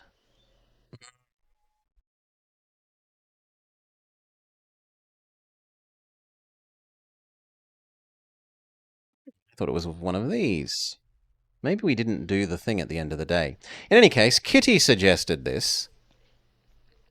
It makes good and frequent use of the movie video clips for both lore and exposition. It doesn't really follow the movie's main people, though. Instead, you get the dollar store, the Temu version. You get a knockoff version of the Fellowship that follows basically the same story, but not quite, which is kind of weird. It does make good use of the movie music. So, like, you'll have the big, impressive, dramatic fighting the Ringwraith music when you're having big, impressive, dramatic fighting the Ringwraith fight sort of thing. But it does have some issues. The map and waypoint indicators, boop, are kind of bad. It gets too easy fairly quickly, and it doesn't have repels for random encounters. So once you start getting even slightly stronger than the oppositions, you'll get kind of sick and tired of the encounters that you absolutely stomp, get very little experience for, and can't avoid. Yes, Rolling Ninja. An end-of-year review actually at the end of the year. If there's a game released between when we do the review and actual New Year's, I apologize, but I've done my best to make it as late as possible. And yeah, Happy New Year. Late game enemies will happily spam full party reflect spells when you have a very, very limited ability to dispel enemy spell effects, which makes the final sequence of fights on the final level and world and boss sort of thing extremely tedious. But even taking account of that, it's really quite a good game. Like, we really enjoyed the Final Fantasy dressed up in Lord of the Rings game.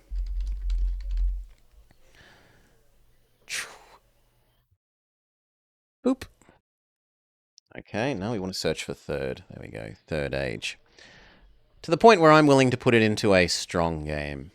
Now, where's your art? It's one of the ones with white on the edges. That one. You are a strong game.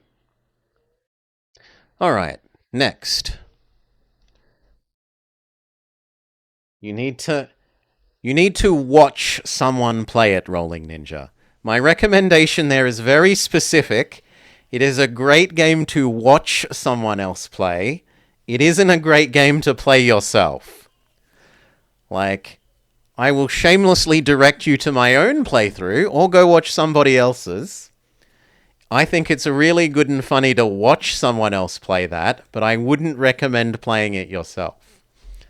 Gotta be on point with that recommendation. It isn't just a trauma center like, no. No, it's not cut things away from people.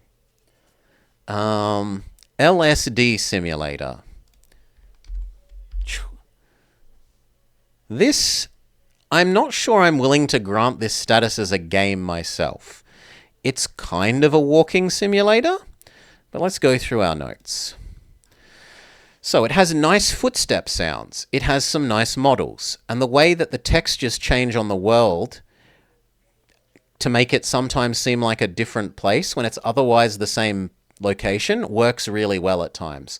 So, like, imagine you wake up in your house, and then later on they're reusing the model layout for your house, but suddenly all the walls are covered in like bleeding blood or something, and it makes it seem like a different location, even though it is technically the same like model as your house, because they've done a really good job of laying different textures on the same thing. And they do this at a number of points out in the world that you're exploring to make it seem like an area isn't just a copy of another area because of how different the textures are on it. I think they managed to make that work surprisingly well for what really just is a texture swap. It has a weird... it has the weird energy of kind of Crazy Dreams Down, which is what it's trying to go for, seeing as it's named itself LSD Dream Emulator. It was a little bit too walking sim or unguided for me, but I do think it is it gets lots of points for originality. I don't really remember playing anything like this. So, in terms of giving you a unique and original experience, it gets some points. In terms of being a terribly interactive game, no, I'm not sure I'm willing to grant it that. So, where are we? What does your thing look like? Blue. So, in terms of being a game, maybe even all the way down into shitty, but in terms of being a experience, an entertainment, I'm kind of willing to put it up into substandard. I think it's original enough and unique enough to be worth, if not something that you play yourself, a look at someone else having a play at least for like 20 minutes to see how unique and original it is. Next, Luck and Loot. I did not enjoy Luck and Loot. Not Super Lucky's Tale, which we did like. Luck and Loot. I've described this as he has coming had a baby with slice and dice. Serviceable, but not standout. And it gets a solid, but when there are so many quite really good roguelite games, just being kind of above average isn't noteworthy enough to sort of warrant sticking your neck out for to recommend.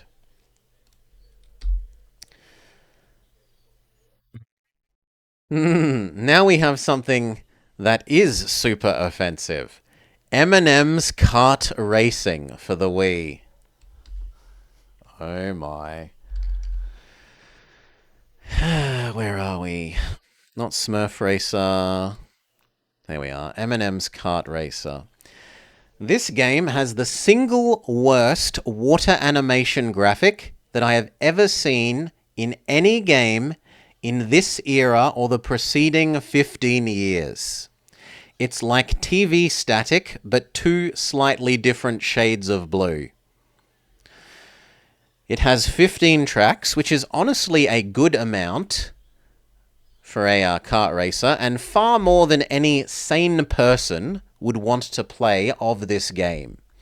The M&M logos and advertising are actually done quite well. Like they're nice, high quality logos and pictures, as are the M&Ms themselves. But pretty much everything else is horrible. Pop-in walls, getting stuck on invisible walls. Why the hell are you collecting coffee cups to make the M&Ms go quicker? How does a coffee cup make a go-kart go quicker? It has big made by a coat, like made by the programmer energy. The programmer themselves live on coffee, so they've decided that in absence of any art direction or any other kind of game direction, that coffee is the item that will make the go-karts go quicker. So many of the tracks are just a big circular loop. How does a mushroom make a cart go quicker? It's biofuel, Freiheits Camper. You make some biodiesel out of the mushroom. There's literally just even a NASCAR one that is a big circular loop. To its credit, it does have a multiplayer mode and a couple of extra game modes. But some of these were at least partially broken when we tried them out, and they don't always tell you what to do.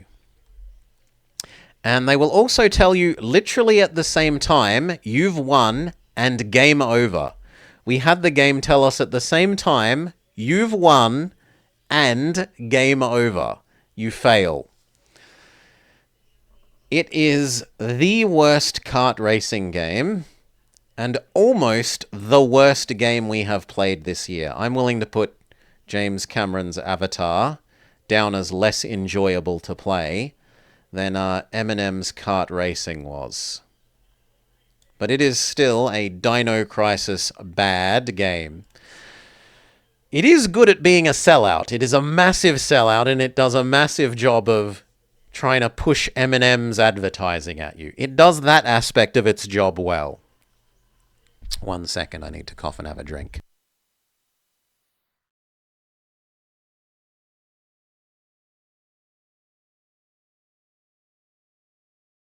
All right, and we're back.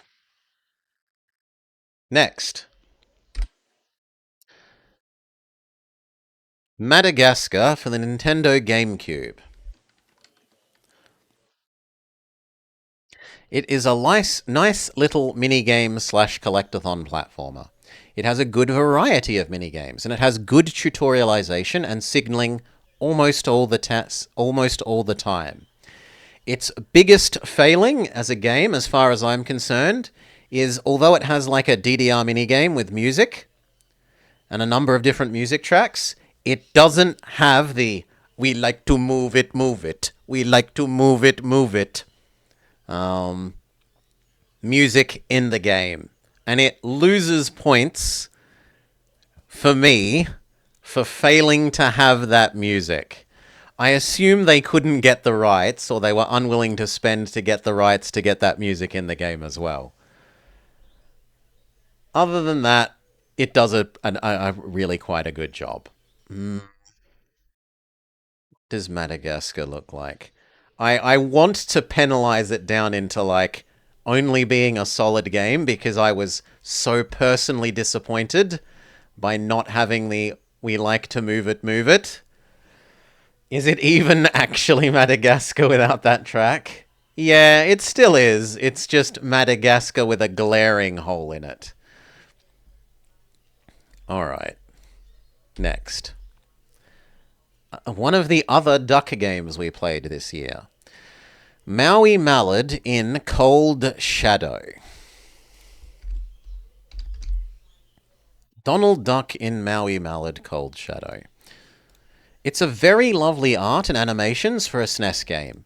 It has nice music, although sometimes some odd choices. It doesn't have a save system and instead has an earn the password system, which is a little bit rough. But if you don't want to pay to have a memory ROM and battery in your cartridge, I mean, at this stage you should be doing it, but it's not entirely forgivable, but you can understand. At least they don't have zero way of getting back to the game if you return to it later. There are some rough levels and bosses. I'm specifically remembering the bungee tower climb slash escort level, which was a bit monstrous to the player and rude. But other than that, the like really good animations and art go a long way for this game. This game is a solid game, in spite of its several painful things, like the bungee jump level. Mostly black with a little bit of purple. No, that's Beast Wars. Can I see you? There you are. You're a solid enough game. I think people could happily play that game and just try and fight their way through the like two painful bits without too much concern. Next,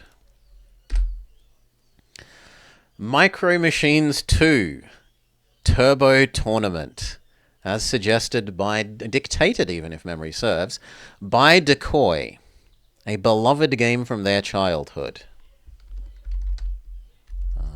Micro Machines. Go. Okay, against this game, it doesn't have a minimap, and it suffers the "we're zoomed in too much" issue. It doesn't have any music in the races, which was really off-putting. After playing so many kart races this year, including some with some absolutely fantastic music, which we're getting to later, even some of the bad ones had good music, like Heathcliff, The Fast and the Furriest. Having one where we had no music whilst racing was a big turn-off. Because you're so zoomed in, oftentimes you get no indication that there's an upcoming turn before you need to turn. So instead you have to just memorize the maps and know that, like, after 3 lengths, like 3 car lengths, now I have to turn left, and then it's like 6 car lengths to a 30-degree turn right, etc., etc. It does have a nice multiplayer mode, as well as race and combat modes. It has lots of different characters to pick from, although they don't actually seem to do anything as far as I could tell, except for change your, like, character sprite when it adds up your scores in the GP. And it does have a good number of different courses. So, all in all, slightly bad, but easy to understand how you would have fond memories of playing this multiplayer as a little kid. I can't fault Decoy for liking it, even with its faults. It's like a pet budgerigar. It poops itself, but you put up with it because it's cute in certain ways. Now, where are you? You are that one. Micro Machines 2. Next. Oh, God. The horror of Mr. Bean's Wacky World. Mr. Bean's Wacky World of Wii. To play this is to suffer. It has horrible level design. It has horrible interactable design. It has jarring musics which don't match the locations that you're visiting. It has poor tutorialization. The puzzle and whack-a-mole minigames are the only kind of decent things, and even then they're only just mid. So much, pretty much everything else about this game is pure pain. I cannot recommend that anyone play this or expose themselves to playing it. Watch someone else play it if you want to sickly enjoy their suffering, is about the only thing that I can say for it providing a valuable entertainment source. Yellow, that one. Mr. Bean's Wacky World of Torture. Where did it go? I grabbed you and then you went back. It is a Dino Crisis level game. You remember how arse it was? It stood out, and we do play a lot of arse games. Yeah, it stood out as particularly bad. Okay. Nancy Drew, The Secret of the Old Clock. It has a good variety of minigames. It does, however, have a tedious money grind system where you have to visit all the locations on the map again and again and again to deliver telegrams. It has a number of puzzles that don't detect the correct solution properly, which are known issues to the game's speedrunning community, which is just, ugh, Nancy Drew is peak. I think you mean, Fat Cat is anti-peak. Stupid, ugly cat. It has nice period-appropriate music for the 1930s setting. It has a lot of out-of-sequence flag issues with regards to making progress for the story. The story, along with a number of the other Nancy Drew games, it follows the standard formula of go to a place, meet the person who is the victim of the crime, meet 3 potential suspects, and then you have to try and work out which of the suspects it is. However, it makes the mistake that a number of the Nancy Drew games do of not giving enough screen time to some of these victims. If you spend 95% of the game interacting with 2 of the victims and one of the not victims, 2 of the suspects, and you only interact with one of the other suspects 5% of the time, it can't plausibly be the other suspect because there'd be no narrative weight to that character.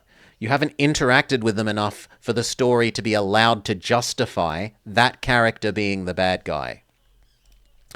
And this game makes that mistake. It doesn't give enough screen time to all of the villain options. You basically never interact with the banker. And so that kind of ruins it for the whodunit aspect. You're down to a coin flip of which of the other 2 possible suspects it is. It has a number of audio balancing issue with the noises. It has the single loudest mechanical ladder in the universe that I was ripping my headphones off my head because of how loud it was. And we had to activate that obnoxiously loud mechanical ladder a number of times going up and down the bloody top of the barn. The card game, you've got to play a card game mini game with the Psychic Man, and it is exceedingly tedious in that he presents you with like 7 different cards, and you have to learn what voice line matches with what card. But which cards he shows you are random. So you might play the card game 5 times in a row and learn 5 of the cards, and then play it again. Think, finally, I know enough of the cards that I'll be able to get enough successes in a row to finally be finished this card game. And then he shows you another one that you don't know. Shit, you've made a mistake, and now you have to do the whole thing again. That card game mini game, determining the correct solution because of the RNG and limited sample size that you get in a single run, is extremely tedious. Such that I'm willing to say it's a substandard game with its issues. Alright. The only victim in Nancy Drew games are the players. I wish I could say you were wrong.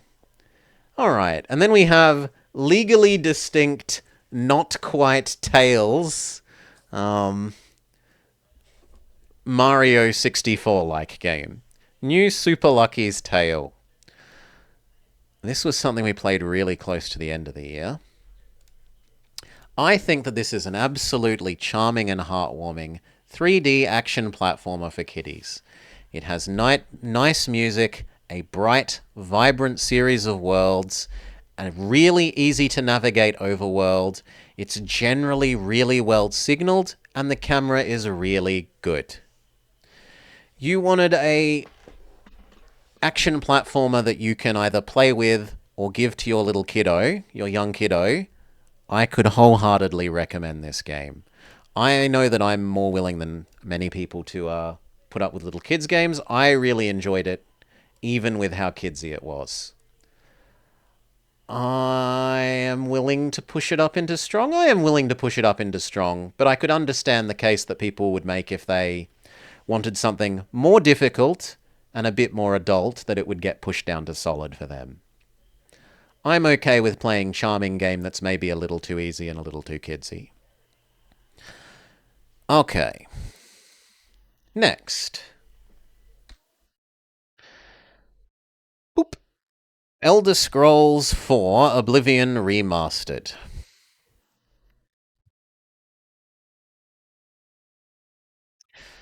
This is mostly an improvement over the original. It's extremely pretty, and it gave me a lot of nostalgia love.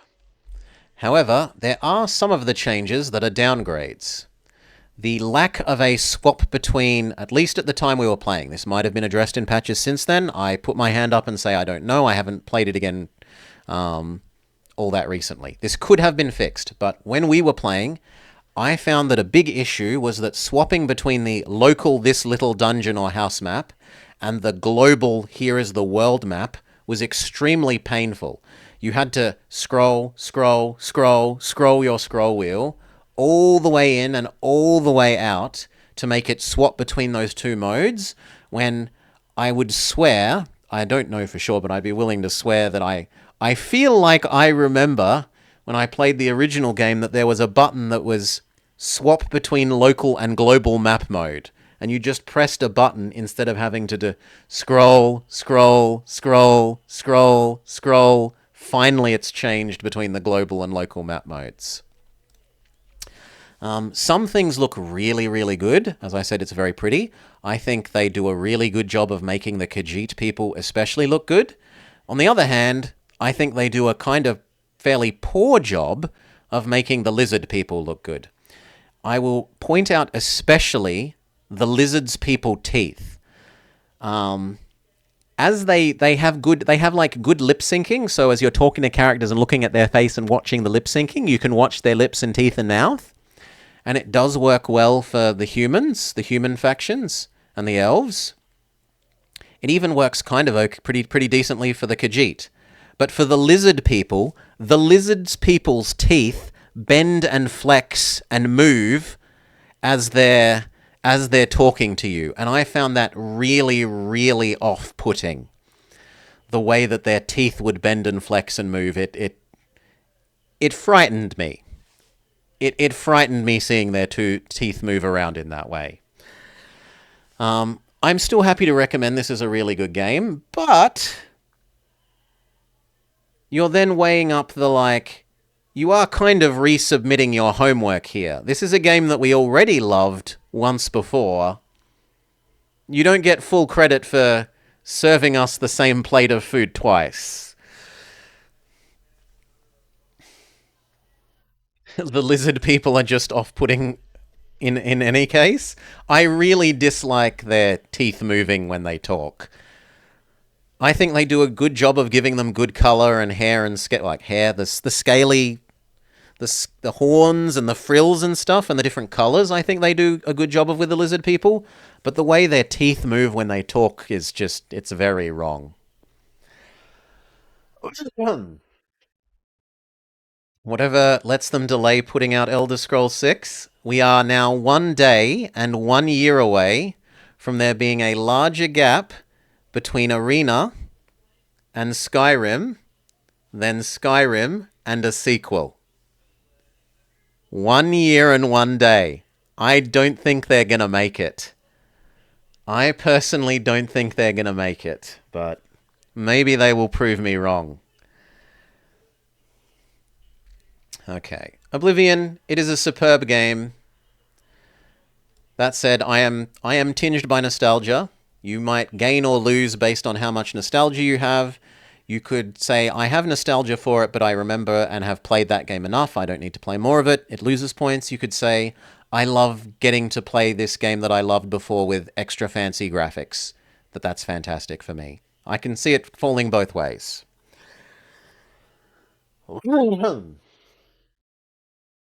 They're scared of making it? Oh, yeah.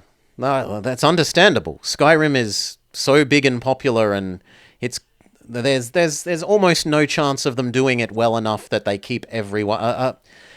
There are just so many fans of Skyrim that no matter what they release, there's going to be a large enough vocal minority that don't like it that it's going to cause issues, even if the next game is very good and most people like it very much. I really can't see them not having that issue. Next. Overlooting. This is another little roguelite RPG style game. I really enjoyed this, and we played a fair bit of it on channel. As well as I played a fair bit off channel in my spare time. So, simple graphics and music, but an enjoyable RPG roguelike. The extra characters and the difficulty slider enhance replayability. It does, to a small extent, have the as you unlock more and more, you get too many options issue. Like, the variance for the different character feats goes burr. That trying to build a specific combination of character feats is a bit tough. But even then, I think it's still really good. Trying to get a win with each of the different classes means that you get a good amount of replay value. It's not just beat the game once and you feel like I'm done, or at least I didn't. I had a really good time, like, how do I win with the samurai class?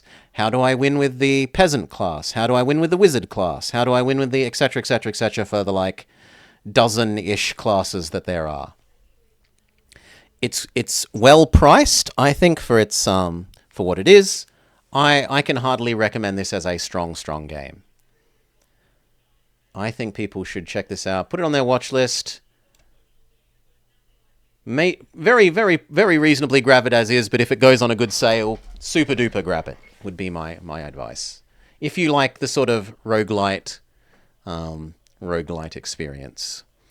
Okay, next. Pingu.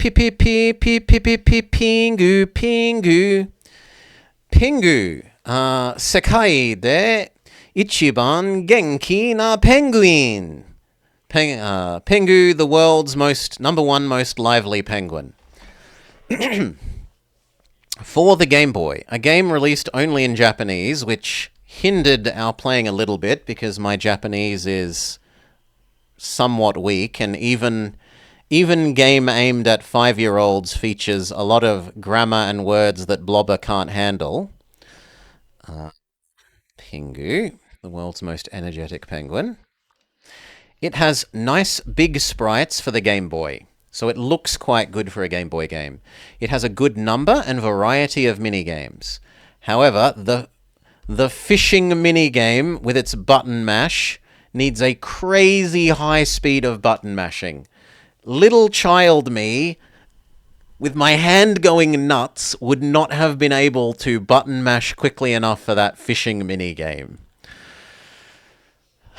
It's also nice in that it doesn't hold its punches from the player. You fail a mini game and it throws up in the screen at you, bad play. And then when you win, good play. I think it's a solid enough game. It's not so-so. It's above average, but it isn't ultra good or fantastic. Solid. Solid Game Boy game. All right. Oh, too far. Pocahontas for the Sega Genesis. Disney's Pocahontas, which we played as part of Movie Monday. Yeah, Pocahontas for the Mega Drive. It has amazingly pretty graphics and animation. Amazingly. Really good use of parallax layers. An extremely good conversion of the movie sing-along songs to the Mega Drive music with appropriate instruments. Like it uses panpipe sounding instruments to play Colors of the Wind. And I think unique, as far as I remember seeing for a game this old, it has a like quest marker where to go quality of life feature. If you stand still and wait long enough, or press a dedicated button to interact with your bird friend points in the direction you need to go to like get to the next thing or do the next thing that will make progress, which is absolutely amazing. I was really dumbstruck. Like, how have they done this? And then, why weren't other people doing this at the time? Presumably, it's hard to do. Come on, stop going off the thing that I'm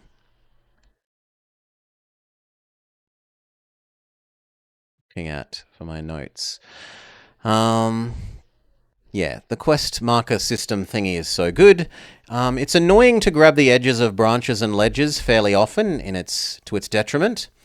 And to tell what is, and sometimes it's very confusing to tell what is a foreground ledge or a background ledge. It does follow the movie story exceptionally well, except for why Smith leaves. They have Smith leaving at the end for different reasons than the actual movie, which is not great. It is cool to control multiple characters, so it's a bit of like a cooperative two-player puzzle game. Like you have little animal friend do one part of the puzzle and then Pocahontas human does the other part of the puzzle, which you can do either by swapping between the characters or playing cooperatively with two players. So like you and your brother or your friend could play through this game simultaneously and do the puzzles at the same time, which I think is really cool. And use them to solve cooperatively. It would be cool to play co-op with friends or family. Yeah. All right. And I've given that overall a strong. Now, where is the art for you? There. You are a strong game, Pocahontas.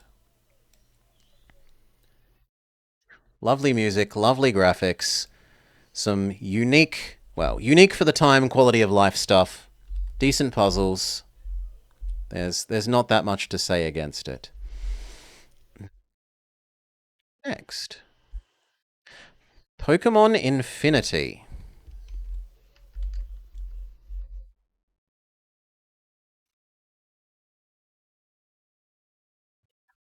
It is a nice fan-made game. Decent sprites on the fan-made mons and new regional variants. It has nice, flavorful moves on those new mons as well. It has a serviceable, if cliched, story, but it does have some volume balancing issues. If you want some Pokemon ROM hacks with some nice new fake mons, some nice new regional variants, this is easy enough to recommend as a strong game. If you don't love Pokemon, then sure, not going to be for you. Pokemon Lazarus. Another ROM hack game recommended to us by chat members. Boop. This one was a little bit not as good as the Pokemon Infinity.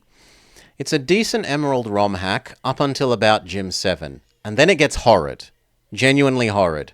Forcing you to manually catch Kyogre and Groudon and Rayquaza when you have a limited number of Pokeballs and money is a terrible decision.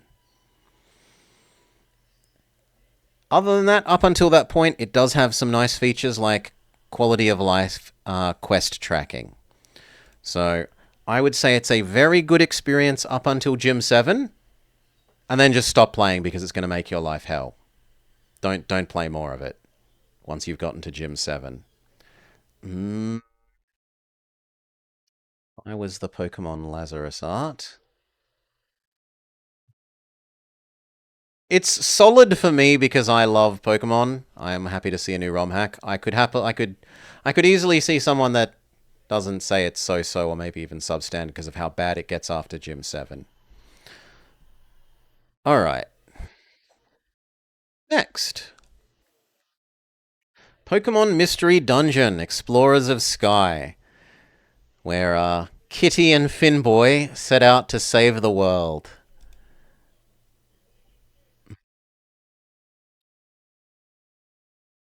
Pokemon Mystery Dungeon, Explorers of Sky. Fantastic art and music. It's got good children's storyline, characters, and dialogue. The actual gameplay, though, is fairly repetitive, if we're honest. Walk around in the dungeon, have your guys sort of auto-fight people. It is very charming, and the story is charming, and the characters are charming. It's probably more something that you would enjoy watching someone else play than playing yourself, necessarily. Where are you in terms of box art here? There. I'm willing to give you a solid, but not quite as strong. It's a strong for a story experience. In terms of a game experience, it's more of a solid. Continuing the Pokemon theme, Pokemon Pinball, Ruby and Sapphire, which is not a game that I'd ever played. I'd played Pokemon Pinball for the Game Boy Color, the red-blue Pokemon Pinball, but I had never played this. It's pretty much what you would expect if you'd played the previous Pokemon Pinball, though. Not terribly much has changed. Pinball. Boop. There isn't all that much to do if you aren't into trying to catch all the Pokemon, if you aren't trying to complete your Pokedex or get a high score. But it does have really nice music, it does have very pretty animations, and it is a step forwards from the previous one, other than the fact that playing on PC now, there's no Rumble Pack. I quite enjoyed the Rumble Pack on the original game, and it definitely chewed up a lot of AAA batteries in my on my Game Boy and Game Boy Color. I'm willing to give you Pokemon Pinball. If I can see you there. Strong. Keeping in mind that it is a pinball game, so if you don't like pinball, that's going to probably fall down a category, but I'm happy enough playing pinball game. For what it is, I think it does a good job. Another Pokemon game. Pokemon Legends Z to A, the newest Pokemon game. Just do ZA. Yes. Okay. Great music. Lovely graphics for the Mons and their attacks, but kind of bad, honestly, for the city itself. It has Z targeting issues. It has power leveling issues with regards to how you progress your team through the storyline. And it has some weird things if you're used to playing the mainline games. If you're used to playing the mainline games, having the move Swift being capable of missing in this just feels super wrong. It has a kind of bad story, at least as far as I'm concerned. It is partially redeemed by some good moments, like the grandpa who is pretending to be a teenage girl whilst YouTubing. That's quite funny. I do not like the fact that the game forces Mega Evolving down your throat, even after it mostly allows you to avoid it. Like, there's a lot of it being fairly heavy-handed in trying to get you to do it, where there is a number of points in the game where it's like, you should Mega Evolve now, and you cannot. And then at the end of the fight, it will be like, that was a good fight, but then passive-aggressively, it would have been even better if you Mega Evolved. And you can go through and avoid it for a really long time, but there are 2 points in the game where you just have to. You can't not do it.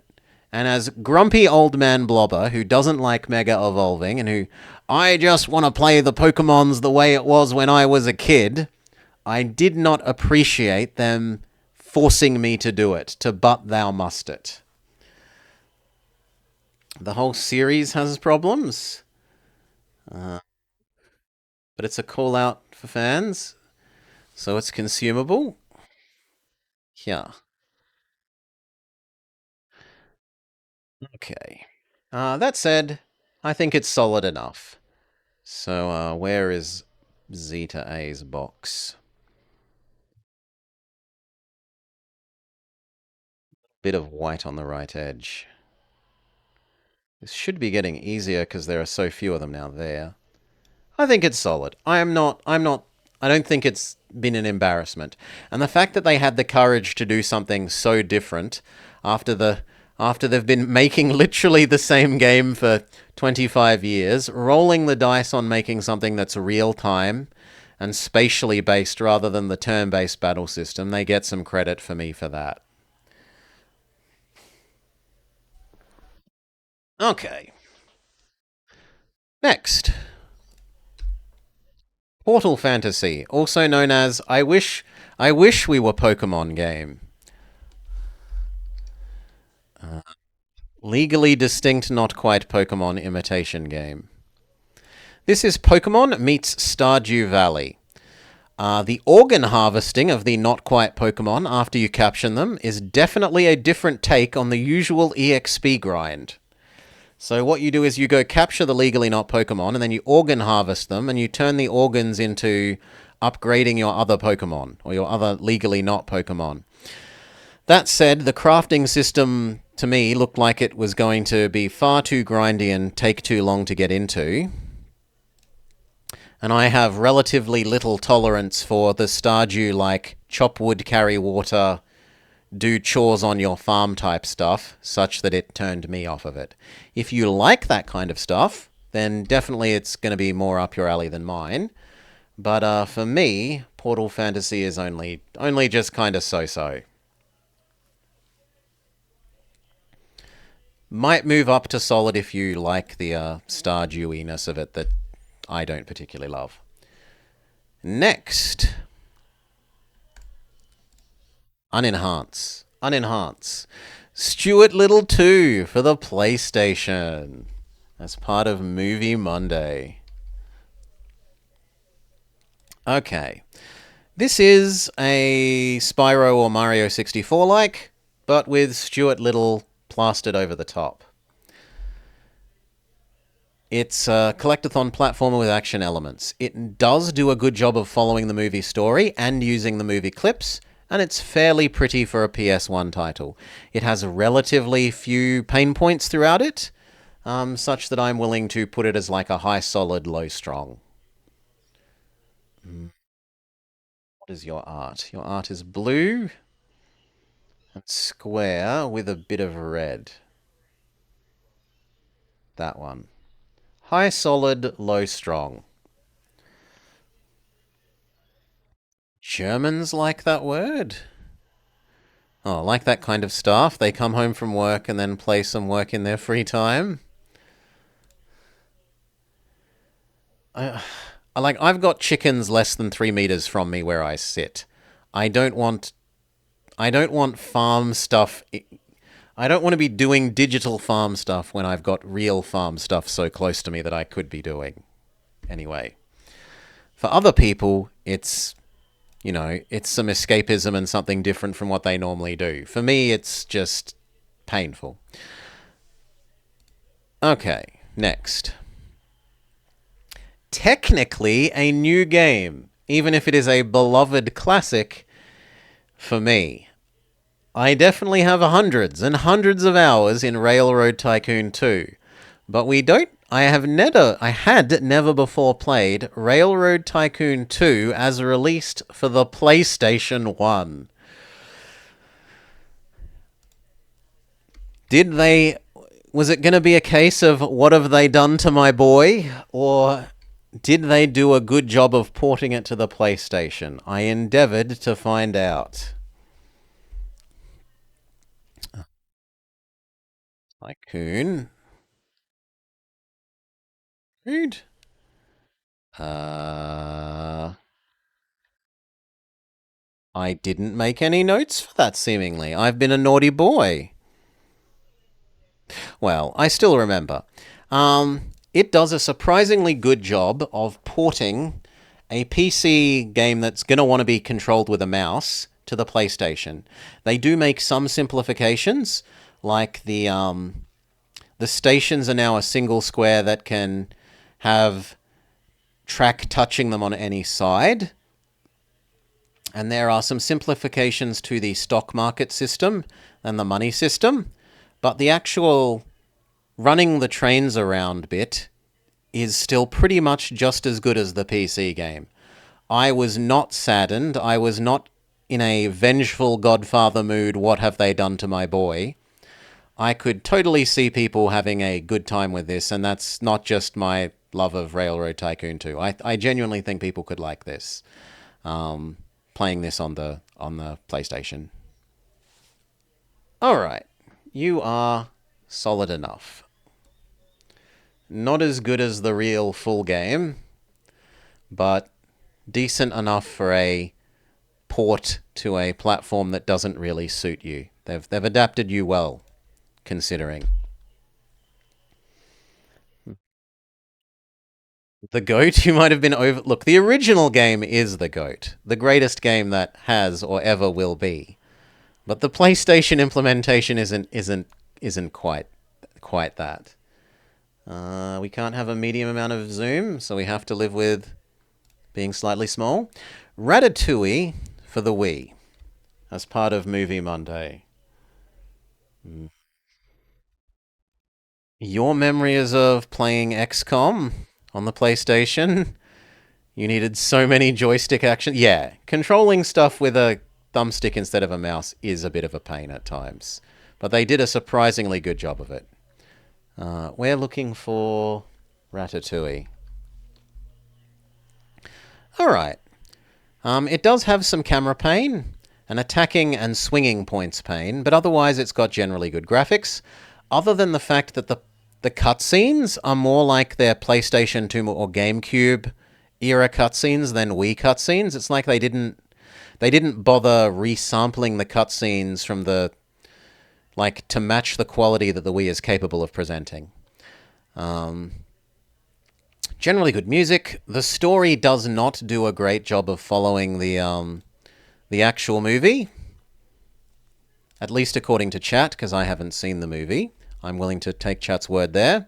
It does have a good variety of minigames. They are very little kiddie minigames, but it is a good mix. Overall, solid enough game. Some fairly significant camera-ish pain points at times.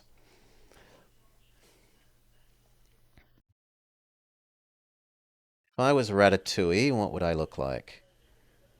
I would look like Should be easy to see. It should be mostly brown. And yet apparently I'm so blind I can't see it, so we'll just add another copy of Ratatouille. It's been... Ratatouille, you're only so-so, friend. Okay, next. Rias 2. A relatively late find in the year. So, I think it could use more background music. The background music is nice, but you get used to the like, one track, and you're like, I could kind of use some more different music, please. It could also have better sound level balancing. It has some sound level balancing issues when you zoom in on the little citizens of the cities as they go to attack each other or attack the giants. They get hideously loud. But other than that, it's a lovely, relaxing little god game slash city builder slash roguelite slash number go up game in which you draft cards slash tiles, depending on how you want to think of them, and then you place copies of those cards or tiles down around your little cities to grow your cities. It's nice, it's peaceful, it's relaxing. It has a decent amount of replayability in terms of the in-game achievements, and it has a daily and weekly challenge thing where it presents you with unique combinations of starting cards, starting leaders, certain age objectives that you need to meet to give you some more replay value than just I've beaten it once and it's done. We've been playing the dailies for maybe 2 weeks or so and having a good time doing so. Playing the dailies and weeklies. I can happily recommend this. It is something that they are actively working on and expanding. There are 2 DLCs and there's another DLC coming out, assuming that they keep to their timeline, in about February of next year, which we are, or at least I am, very much looking forward to. I am very happy giving Rias 2 a strong rating. Alright. Next. The Santa Fe Mysteries, Sacred Ground. This was dictated by fellow senior detective, Miss Morrigan Nightshade. Not Santa Claus is Coming to Town. Santa Fe Mysteries, Sacred Ground. My notes say the internal consistency is still weak if you have missing evidence. So this was the sequel game. Some of this is going to make more sense once we rate the prequel game, or the first game after this. The ending was also very weak, but otherwise it was really solid. Mystery FMV game. I'm quite happy to give this a strong rating. If you like mystery games, if you like FMV games, you could happily have a good time with this and its corniness and its gameplay. Okay, and then the other one... No, it wants us to do Santa Claus first. Where's the other one? It should be an SA for Santa. Oh well, presumably we're getting to it later. Santa Claus is Coming to Town for the Wii. Bit smaller.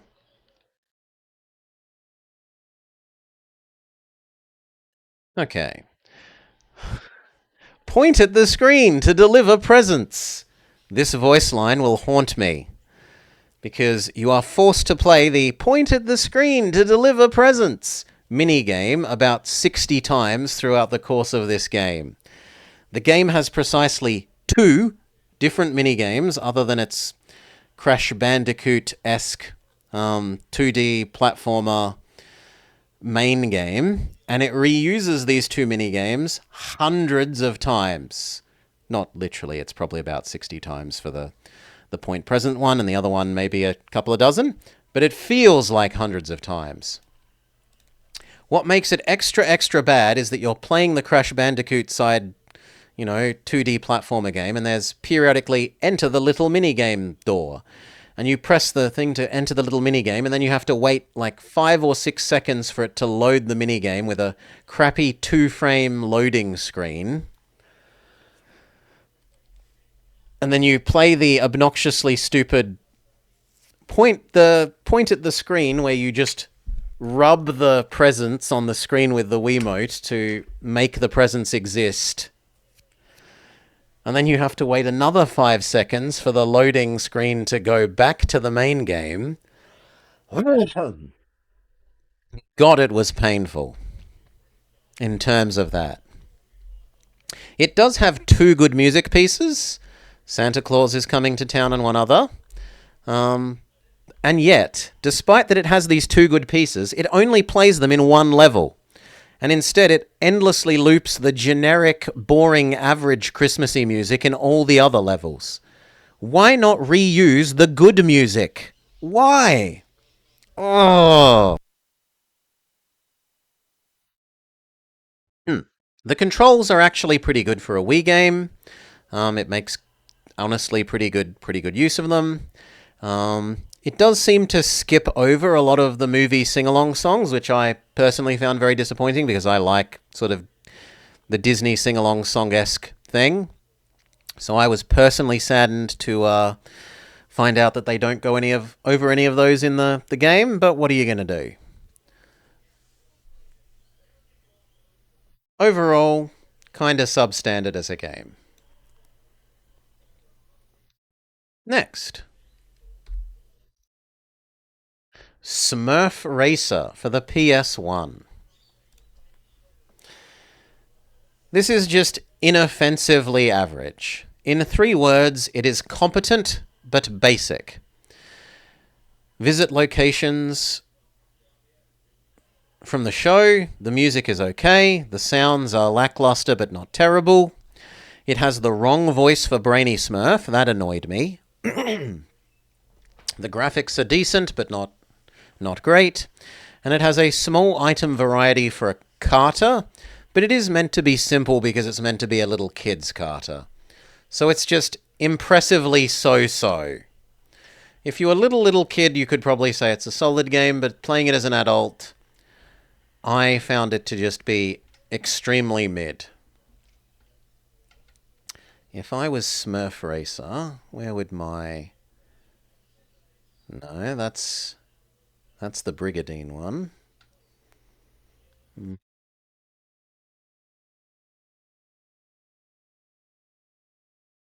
Oh, I'm not seeing it, so we'll just add an extra copy. It must be there and I'm just not seeing it, but... Smurf Racer.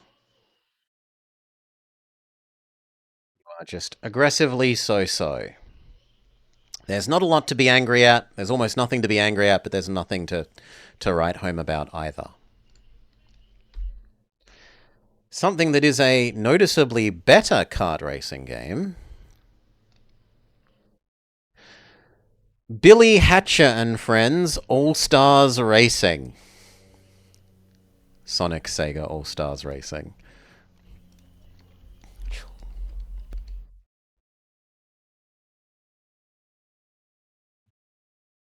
Sonic Colors, not Hidden Rings, not Sonic Riders. Where is... Did I actually name it Billy Hatcher in my list? Yes, I did. I named it Billy. I was making fun of it even in the list. Okay.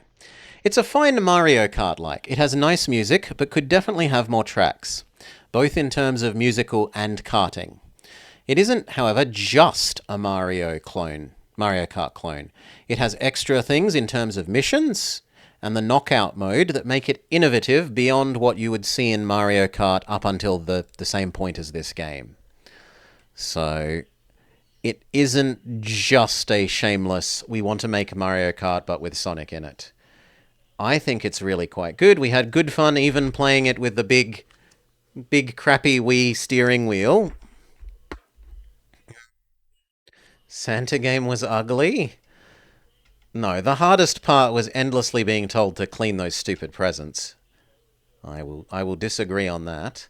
So I think it's a strong game overall myself. Even if it did haunt me with the Billy Hatcher theme song music when playing as Billy Hatcher / in the Billy Hatcher kart levels. Next, Sonic Colors. For the Wii.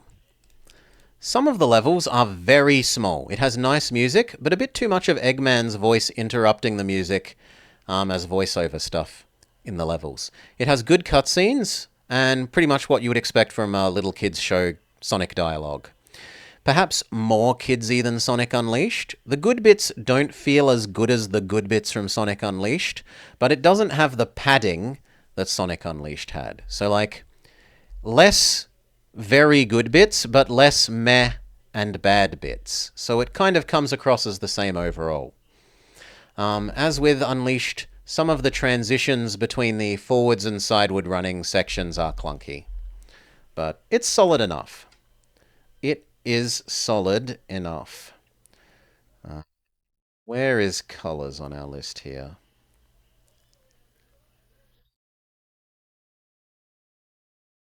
Not seen it.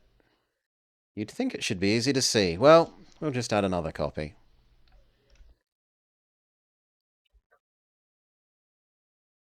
Being blind, another solid game. Oh, but we're now getting to the point where we need to zoom out even more. We just have played so many games this year. So many new games. Next, Sonic Heroes. This is sort of skirting the rules in that I did play this a tiny bit as a kid.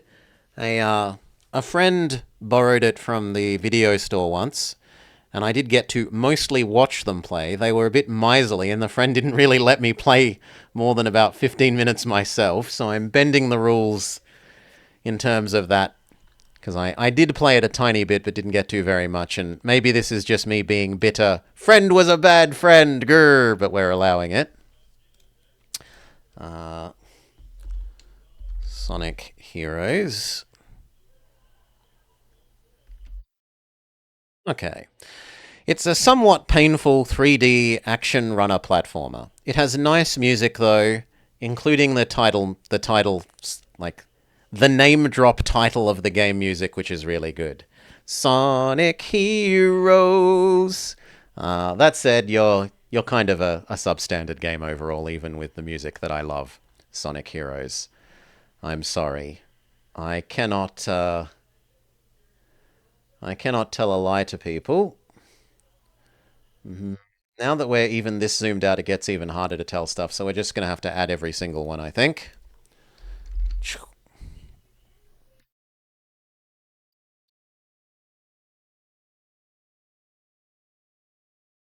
That one, and you're just kind of a substandard game. I'm sorry. Next, Sonic Unleashed for the Wii. And it's worth pointing out that we're playing the Wii 1. The Wii 1 plays with the Wiimote, which is a horrendous way to control stuff. And there are, relative to the releases on the other platforms, it doesn't have. There are certain levels. There's a level or two that gets cut out, and one or two of the bosses are different. And at times, chat was lamenting that we were playing the bad version of the game. That said, give me a sec, I need to do the lights, it's getting dark. Yeah.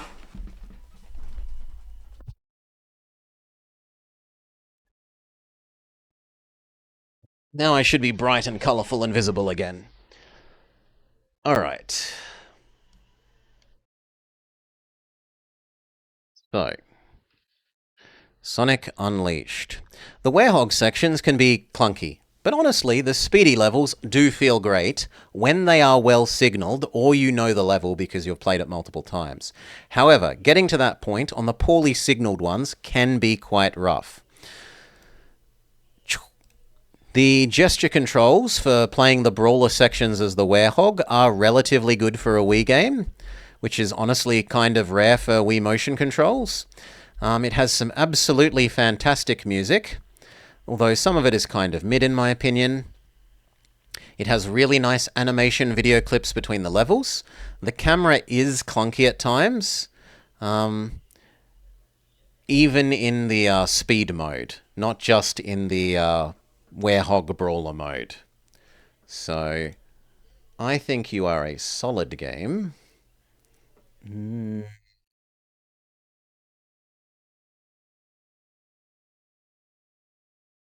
I should be able to tell that, but it's just too small. So, again, we add you. deal with you that way. I think you are a solid game. Next. Oh god, a much less, not quite so solid game. Sonic and the Black Knight for the Wii.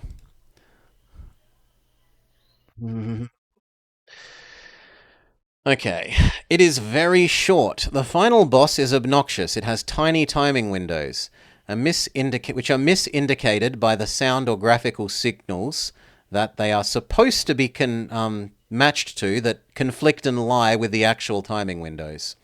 The story is okay-ish. The VA is fine.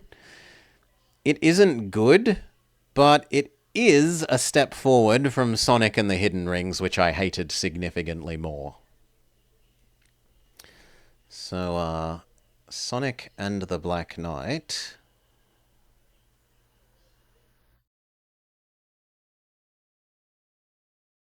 Can't actually see that one either.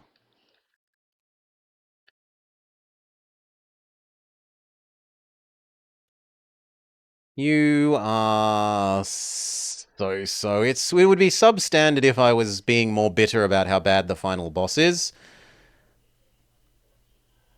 No, I'm going to put you in substandard anyway. Blaze plus final boss equals substandard to me. Fighting Blaze.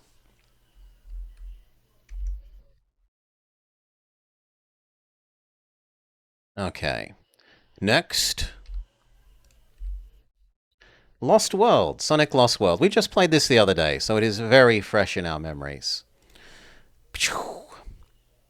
It's pretty. It has lovely music, although at times the music is a little too calm. It has bad tutorialization. It fails to tutorialize almost anything. And one of the few things that it does tutorialize, it actively lies to the player about. The music wisp. It tells you to tap along to the rhythm of the beat or the rhythm of the music. And that absolutely isn't what you have to do.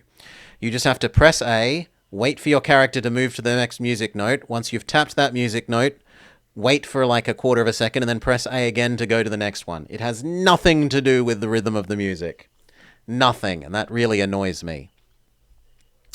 The lock-on is quite finicky, and you will get stuck trying to do it has a wall running / parkour mechanic where Sonic can run up walls and then jump off of them, but this often just leads to you getting stuck in corners or your Sonic will try and run up a tiny little step that you should just jump up, and that can be fairly frustrating.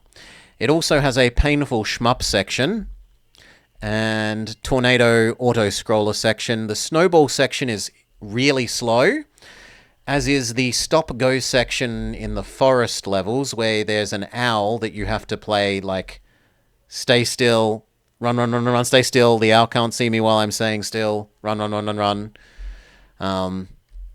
Those levels play against the Sonic motto.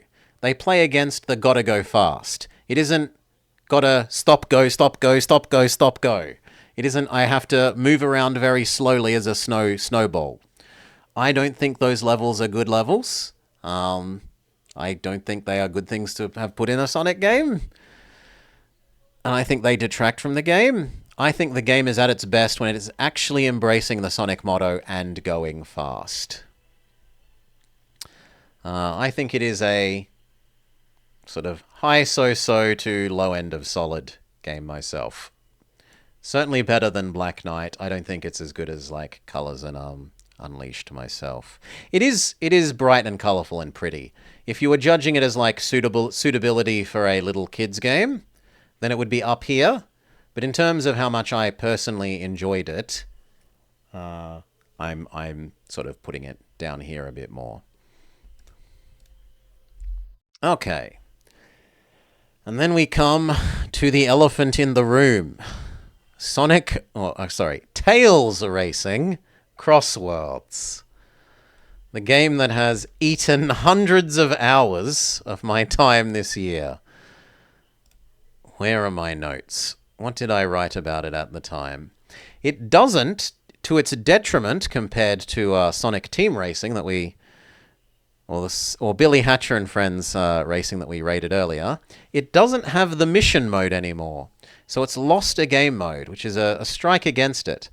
That said, it is a beautiful, streamlined, simplified kart racer with bright, beautiful colors, fantastic remixes and nostalgia music spanning like the whole gamut of Sonic games, all the way back from the 8-bit ones to the very, very recent ones. There are characters and music tracks taken and remixed and done well with from all of them.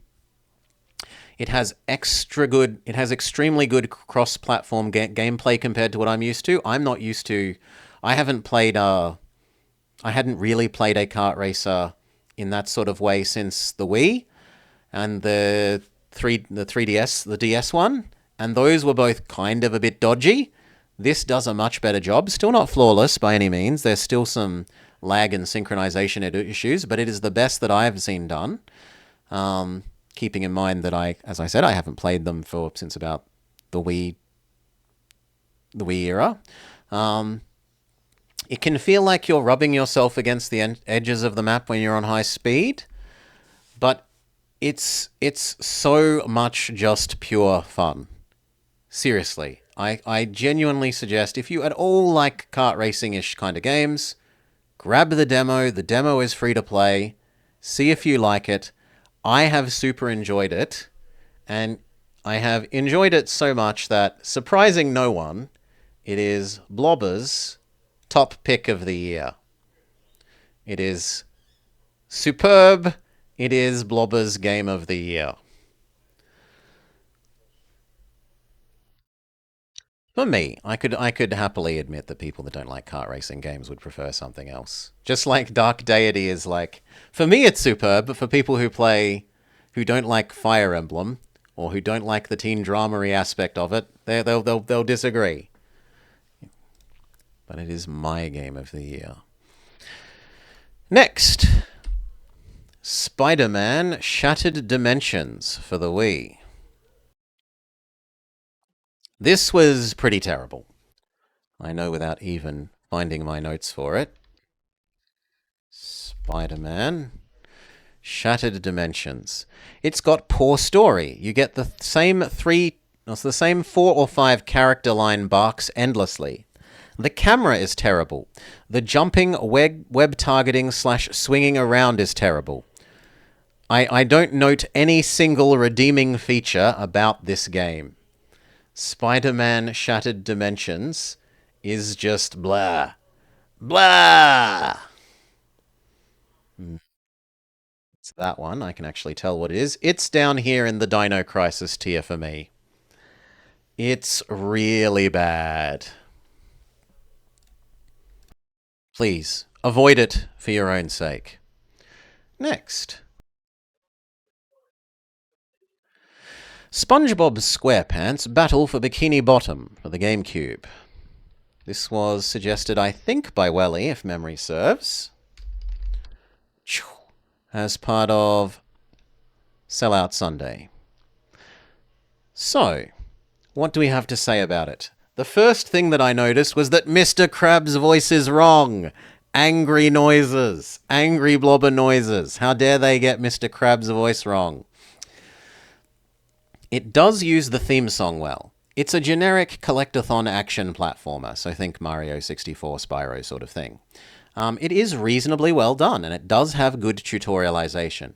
The camera can be a bit clunky in terms of manually controlling it. That said, the auto camera is pretty good, about like 95% of the time, so that isn't too much to its detriment that the manual camera control is a bit clunky. The sounds do get repetitive, the like sound effects. It does fail to signal to the player properly at times, but I think that for this type of Explore star collection equivalent, that it gives you enough of the signaled stars that the sort of more hidden ones aren't really necessary to progress the game, unlike, say, the Jimmy Neutron game where we had to collect 95% of everything to be able to allow to the boss level. This game does have hidden secret ones to give you extra replay value, but you don't need to collect them all normally just to go through the game. It's got a good balance of that. A good balance of replayability, and you get to spend extra time extra value out of the game finding the hidden stuff, but not forcing you to do it by default. That said, the money grind in order to open the bridges at certain points and pay Mr. Krabs to buy some of the stars is big bleh. Because you can just infinite money grind by start level, kill the first two enemies in the level, quit level, start level, kill the first two enemies in the level, they give you money, quit level, again and again and again to grind up the thousands and thousands and thousands of coins you need to pay off Mr. Krabs. I think that was a bad thing about the game. But it's basically like camera that's slightly bad at some points, some slight signaling failures, and wanting you to do money grind. If that's all I have to say against it when most of it is quite good to, at worst, mid, it's still a good overall game. Can I tell which one you are from this level of zoom? Yes, I can tell you're that one. So you're still a solid game. SpongeBob SquarePants. Next. A not-so-solid game. Spray for the Wii. Get ready for me to spray invective about this game. An action puzzle platformer about covering the world in projectile vomit. It is a shameless copy of Mario Sunshine, but more disgusting and less well done, is what my notes on this game is. I really did not like it. I found it to be, like, unless you're juvenile kid that wants to be like, I'm spraying vomit everywhere, ha ha ha ha ha, you are not going to find this to be any decent. What does your box look like?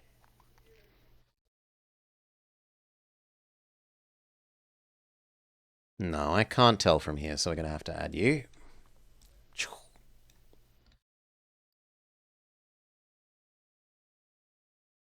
Add you again. You are also down in the Dino Crisis tier games, as far as I'm concerned. You are super horrible.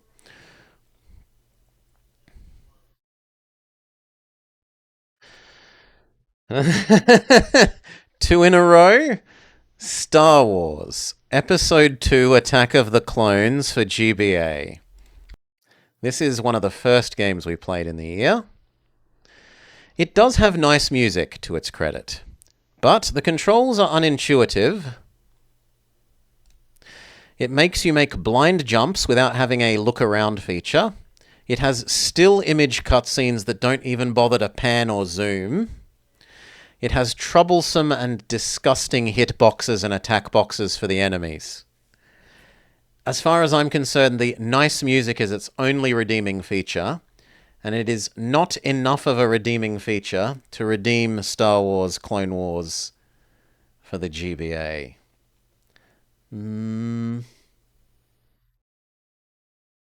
Might be that one, but I can't tell, so we're just gonna...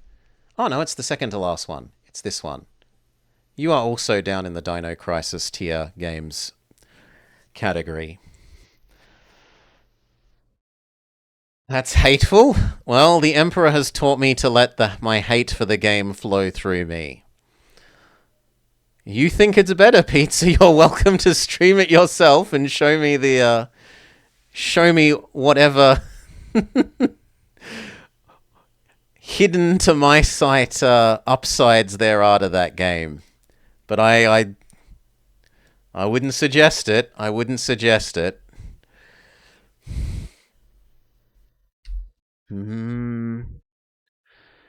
It can't be that bad. Oh, it can, Welly. It can.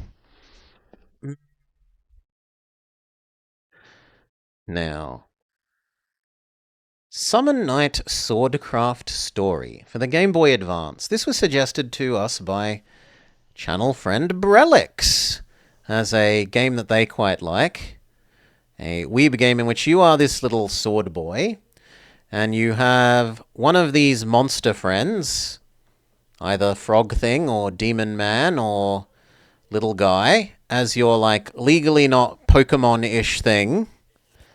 and you go around trying to become the best summon knight fighter that there ever was.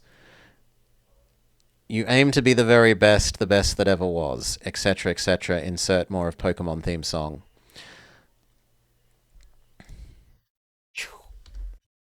Sword. Summon Knight's Storedcraft story. It's a little bit too kidsy for me. It has a decent enough story and dialogue, some quite dislikable and likable characters. To its credit, it is low on grinding for a JRPG. And after the dozens of off-screen hours I spent grinding Final Fantasy 6 and 7 this year to be able to play them for the Final Fantasy series, I definitely appreciate a JRPG that gets its... You are getting the correct amount of experience as you progress through the dungeons and game to be on a correct level curve. I appreciate that a lot. So it earns a lot of brownie points with me for getting that right. There are relatively few points at which it fails to indicate what to do to progress the story, and the combat is engaging enough. Dino Crisis has hurt me. It's so bad, Pizza Not. Dino Crisis is so bad. So Swordcraft story. Can I tell which one you are? I'm pretty sure it's that one. And I've given it that it's a sort of high solid, low strong level. Keeping in mind that it's a kiddos game. If you didn't like a kiddos game, it's more be down here. If you're okay with kiddos games, it's more like up here.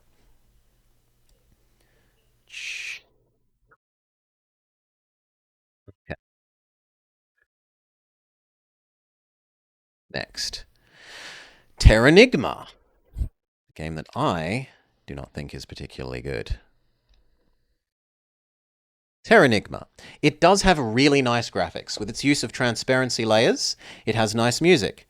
But, for all that it earns many points in terms of this for me, it loses millions of points because of the story and the telling you what to do aspects. If we start a story as a naughty boy who is turning over a new leaf, it gives you a dialogue option. Do you want to go and apologize and be a good boy from now on and promise to be a good boy? And you choose yes. I apologize for the error. I see the light. I admit the error of my ways. I'm going to go make right and only do what I'm told from now on. Then why the hell would your character, in order to progress the story, then need to go and ignore the rule you are told like one rule by the village elder, and in order to then progress the story, the village elder says, don't touch the door. It's the one rule. And you've just agreed to be a good boy from now on. In order to progress the story at all, you then have to go touch that stupid door. An extremely dangerous door that, as far as you are concerned, has just killed 3 other children. No. The way that there is dissonance between you getting to choose a role to play, it presents you with a dialogue choice, saying, do you want to be good or bad kid? I have chosen good kid, and then in order to progress the story, you need to be bad kid, just means that it's a terrible game as far as I'm concerned. It can be really pretty, it can have really good music, but it turned me off the game so much with the bad story and character that I didn't like that it's a bad game for me. Where's our Terranigma box? I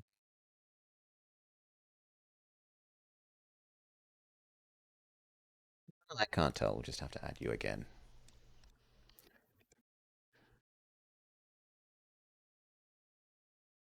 Uh, Terranigma. Substandard game. Don't present the character with fake choices in terms of making a role-playing decision that they then have to go against in order to progress the story. Just don't do it. Terrible storytelling. Terrible RPG-ness. Okay. Next. Here's the other Elk Moon. Here's the other Santa Fe mystery murder. Santa Fe Mysteries, The Elk Moon Murder. So we played the first one because Maury dictated it, and then I liked it so much in terms of being a like murder mystery, crappy FMV, cheesy campy FMV game that we played the other one for free. So she got extra value out of her dictator. Uh, Elk Moon Murder. So it could use more tutorialization and some internal consistency. The police chief, what he says often conflicts with the alibi checking, which is a bit weird. But other than that, it was pretty good. It had nice characters, a good story. The acting is a little hammy, but that's kind of what you expect from these sort of FMV games. The time management mechanic is perhaps a little too tight and punishing to the player.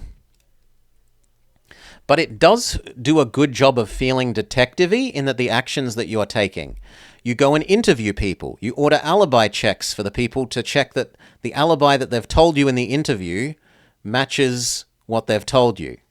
And ordering forensics to be done on the stuff that gets provided. I think it does a really good job of you are doing detective-y things whilst you play a detective. The role playing, the mechanics and the role that you are playing match very well. We are very happy to give this a strong rating, assuming that you can stomach FMV games. If you don't like FMV games, then sure, you probably won't think of it as a strong game, but I like FMV games. So, into strong it goes for I. That was an interesting one from what you saw. It was. It's really quite good. The Lord of the Rings, The Two Towers, as suggested by Decoy for the GameCube. Can we get a bit smaller? Can we get a bit smaller? Yes, we can. Good. Two Towers for the GameCube. Okay. Horrifying camera. Dino Crisis level camera. It has button spammy combat. Only 2 of the first 7 levels even follow the correct movie, right? It's called The Two Towers, but of the first 7 levels, only 2 of those levels actually belong to the Two Towers movie. It does make good use of the movie video clips, sounds, and voices, and it often has really quite seamless transitions between those video clips and then playing the game. So it gets some credit for that. But the horrifying camera means that I cannot give it anything more than so-so overall myself. Dino Crisis camera. I can't tell which one you are, so we'll just add you again.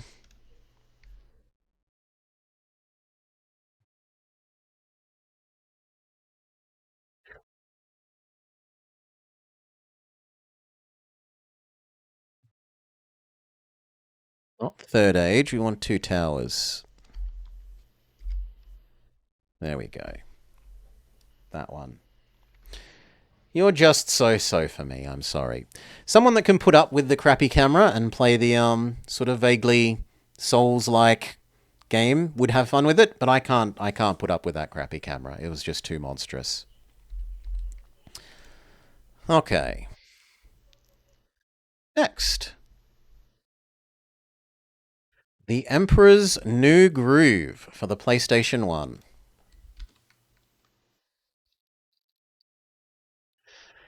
It has an excellent degree with which the game follows the story. Good voice acting for the llama, if not for the peasant, and it makes good use of the movie video clips. It starts off too slow and easy, but by the end is actually kind of like a classic Zelda game in its dungeon puzzle platforminess. By the end of the game, I was actually enjoying doing the puzzles rather than just thinking, oh, this is a trivial puzzle, we get through it. It does fail at tutorializing at certain times, but it at least attempts it most of the time. It is, like, between so-so and solid, is the Emperor's New Groove. Boop.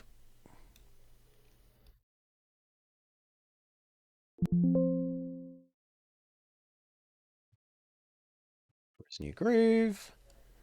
I'm going to feel generous and put you up into the solid side rather than... I'm going to put you on low solid rather than high so-so.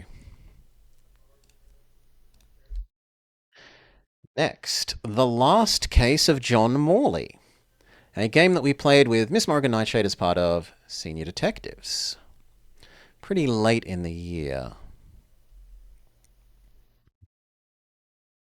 A nice, short game. It has good atmospheric musics. The graphics are at times fairly simple. It has good signaling and generally constrains the player well so that you aren't wandering around wondering what to do, which a lot of the sort of older point and clicks are very guilty of. In terms of sort of largely being a point and click-ish game, but in a 3D setting, this does a good job of constraining you to just the current area. I had good fun playing it with Mori cooperatively. I'm willing to say it's like solid to strong. If you wanted high solid, not quite low strong to my thinking. I know some people in chat really didn't like the twist in air quotes at the end of the game. So how the story rubs you may vary. The Mask for the Super Nintendo. This was suggested by Double Danger Dad as part of Movie Monday. This is a tiresome action platformer. It does have really nice animations and reasonable music. However, the combat is horrible. Needing mana for the special attacks that doesn't recover until you are basically at 0 and then it only recovers 1/8 of your maximum mana is super horrible. The Pendulum mini-boss is possibly one of the worst combats that I have ever seen in a game in terms of tedium ever. The fact that they make you do that mini-boss multiple times on a single level is extremely cringy face. I cannot recommend it as anything other than substandard. The Mask. One. Substandard, go. Your nice animations do not save you. Threefold Recital. This is one that we played near the very beginning of the year. So, Threefold Recital has lovely graphics and musics. It's only got a bit much dialogue-y at points, rather than gamey, and the dialogue was undermined at a number of points by the translation quality. It wasn't well translated from Chinese into English.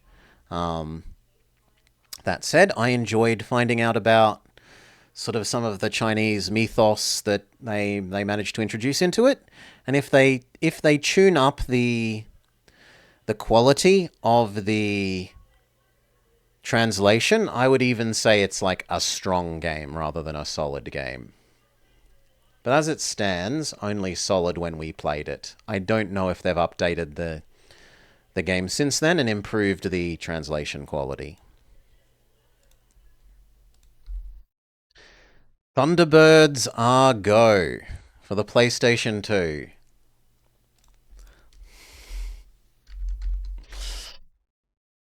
Okay. A reasonable graphics and models, sound and music, but it only has 3 minigames. Moonlander, but in 3D. Asteroids. And the Claw game, the Skill Tester Claw. And all it does is present you these 3 minigames again and again and again on increasingly unreasonably swift, obnoxious time limits. You can clip into things whilst flying around as the airplane that you wouldn't think you're able to clip into. Why an airplane is hitting a tree, beyond me, when you're supposed to be flying, 10,000 feet or something. Why you can run into a small hill. Really frustrating. It also does obnoxious dropping of stuff that you need to pick up, and if you're moving too fast over any of the tall objects, you will count as rubbing up against them. The game doesn't adequately indicate those things that will count as too fast or too tall before you just try going across them and find out that they count as it, and then it kills you. So it low quality mini games, only 3 of them, and it's obnoxious and hates the player in how it makes you do them. It is a shitty game. I don't think I'm quite willing to give it Dino Crisis because it is at least doing some somewhat impressive graphics and nice enough music. G'day, BG. Welcome, welcome. Where is our Thunderbirds? That one's the Thunderbirds. You are just a shitty game. Next. Beast Wars Transformers Transmetal. Is this still the worst sellout Sunday rated game? No, it's 4th from the bottom now. A really nice... The character models and units actually do look really nice and metallic-y, which fits with what they're supposed to do, but the backgrounds are garbage. It has some very simple mini-games, as well as the tag team fight mode, on top of the normal, like, Street Fighter fight mode, for extra content, as well as a Pokédex for the cast. It has... here... This is, to my horror, one of the most valuable N64 games in existence, which I can only assume is because anyone that received it as a child burnt their copy after playing it. It's quite bad. Bad. It's a shitty game. It tries some things and it adds some extra game modes, so it gets some credit for trying some shit that pumps it out of Dino Crisis tier. But that is all. I'm pretty sure it's that one. Yes. One sec.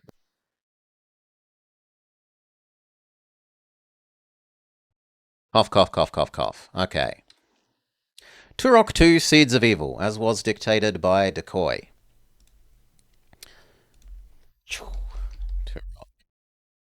The controls are painful. Working out what you're supposed to do, where you're supposed to go, even more so. The enemy models are pretty, as are their death animations. The ambient lighting is very impressive. But the whole game is too dark by default. And it's just kind of slightly substandard. Not extremely bad, only kinda bad. UFO 50. To which I have to thank the Pay It On chat giveaway at the end of last year.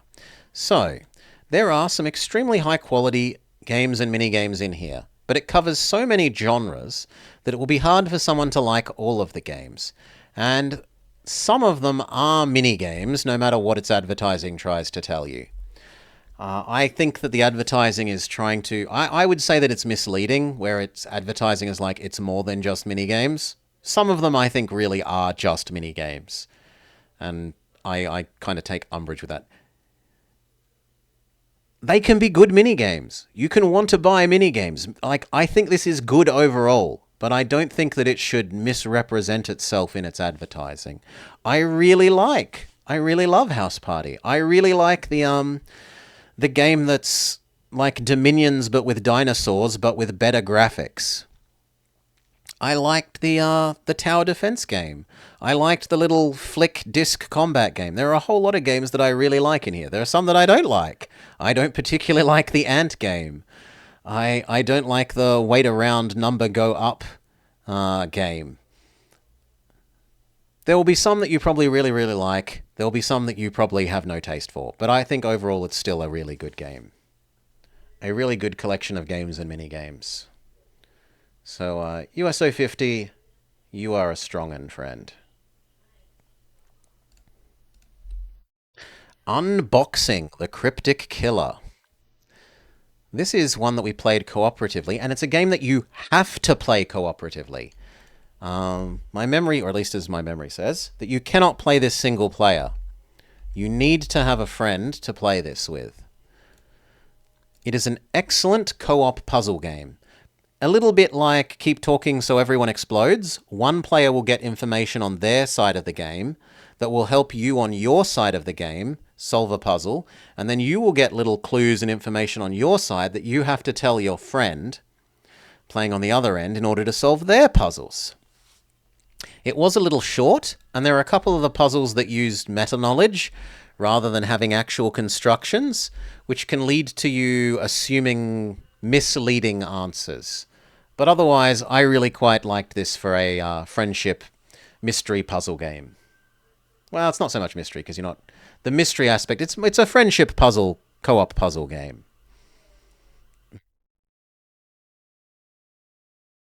Sounds like that we were here.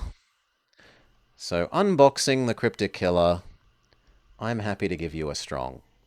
You will have the proviso being that you need a friend, preferably a friend who's good at puzzle games, to play it with. You might have a bit of frustration if you're playing it with your dumb friend and they can't do anything. But, yeah. Not a problem. Maury is an excellent person to play these with. Alright. Valkyria Profile. Covenant of the Plume.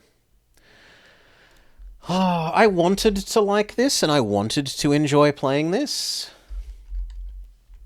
but I can't say that I did.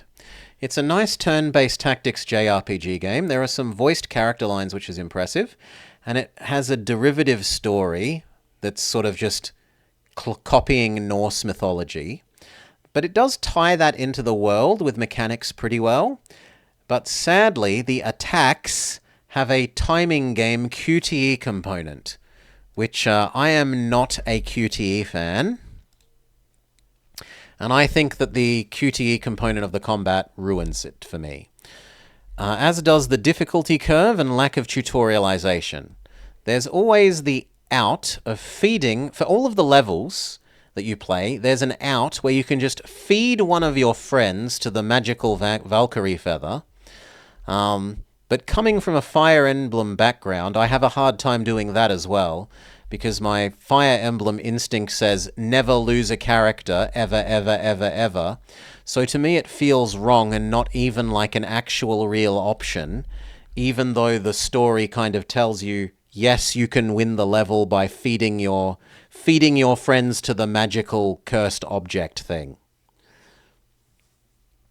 Have I played Valkyria Chronicle? No, this is the only Valkyria I have played.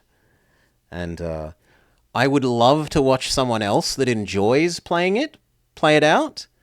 But I don't enjoy playing this myself, and I can't bring myself to play more. I think it's substandard myself. I don't think QTEs have a I don't think they should be in this sort of game and setting.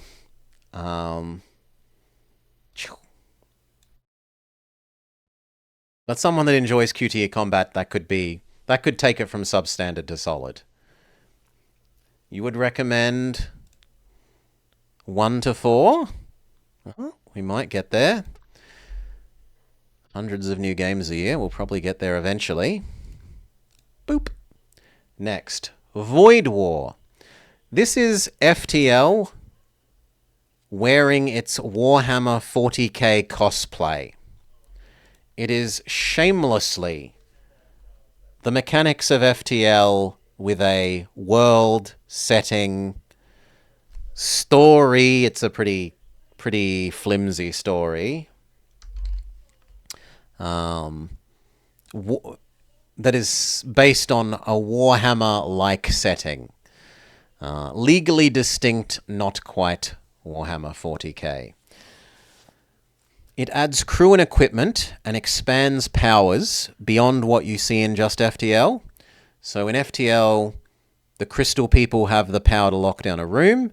This game adds to that in that your characters can cast spells. So you might have a character that casts Summon Zombie on enemy ship, Summon Skeleton,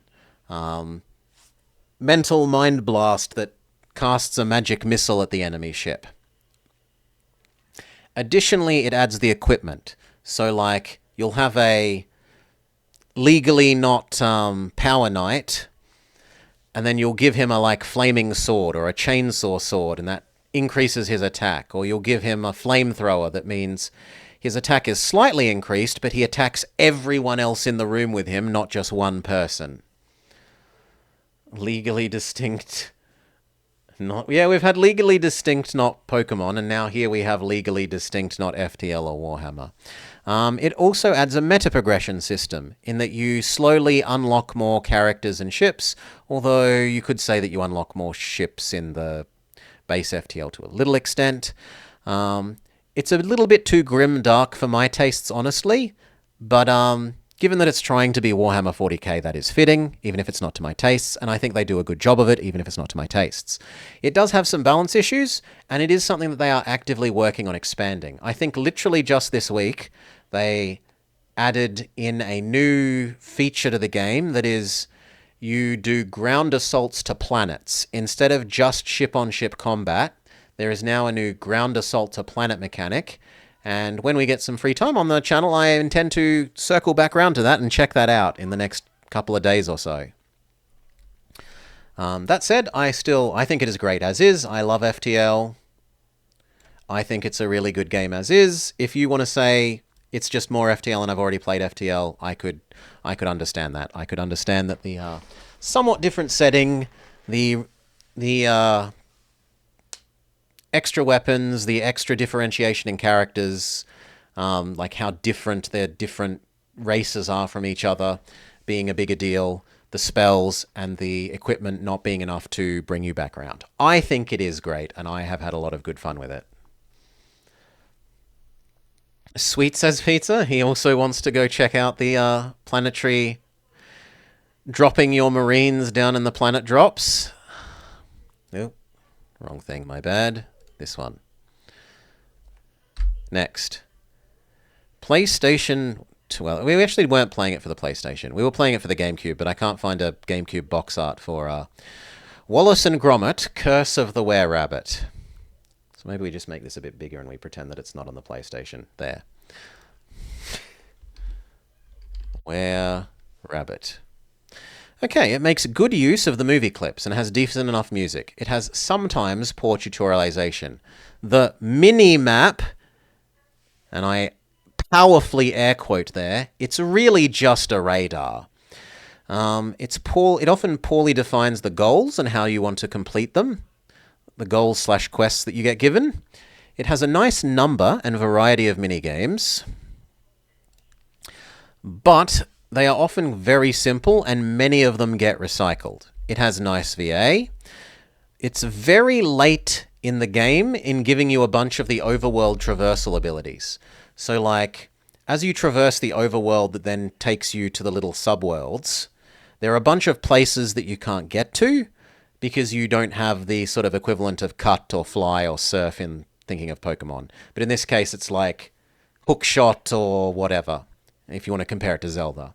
And the game is really late in that it only gives you like 2 or 3 of those overworld traversal powers, the hookshot and surf and cut sort of equivalent things, like in the last maybe 15 or 20% of the game, which I found a bit jarring. I'm used to a more linear, they're nice and spaced out evenly over the whole course of the game. That said, it's not bad, it's just kind of so-so overall. Can I tell which one you are from this zoom level? Yes, you're that one. You're just so-so. Next.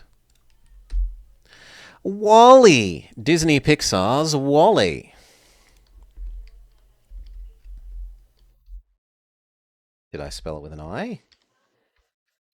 Did I use Disney?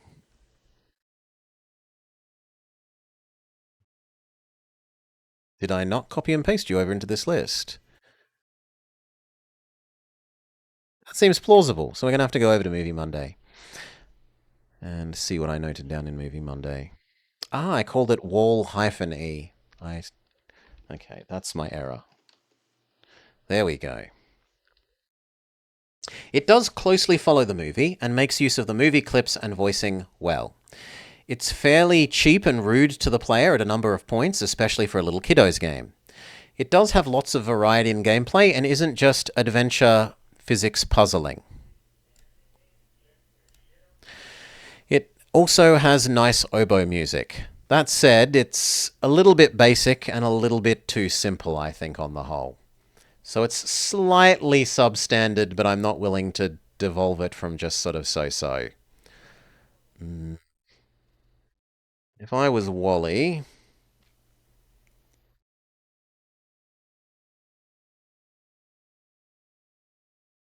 pretty sure it's that one.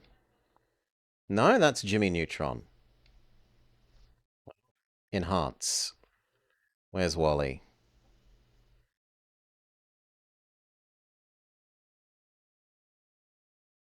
Oh, I still don't see it. Amazing. Well, back out to full size. And we will just add it in the slightly more painful way. Boop. Wally. You're just so-so, Wally. So many games? Yeah. About 120 games, Super Cheese. The Wandering Village. I quite liked this.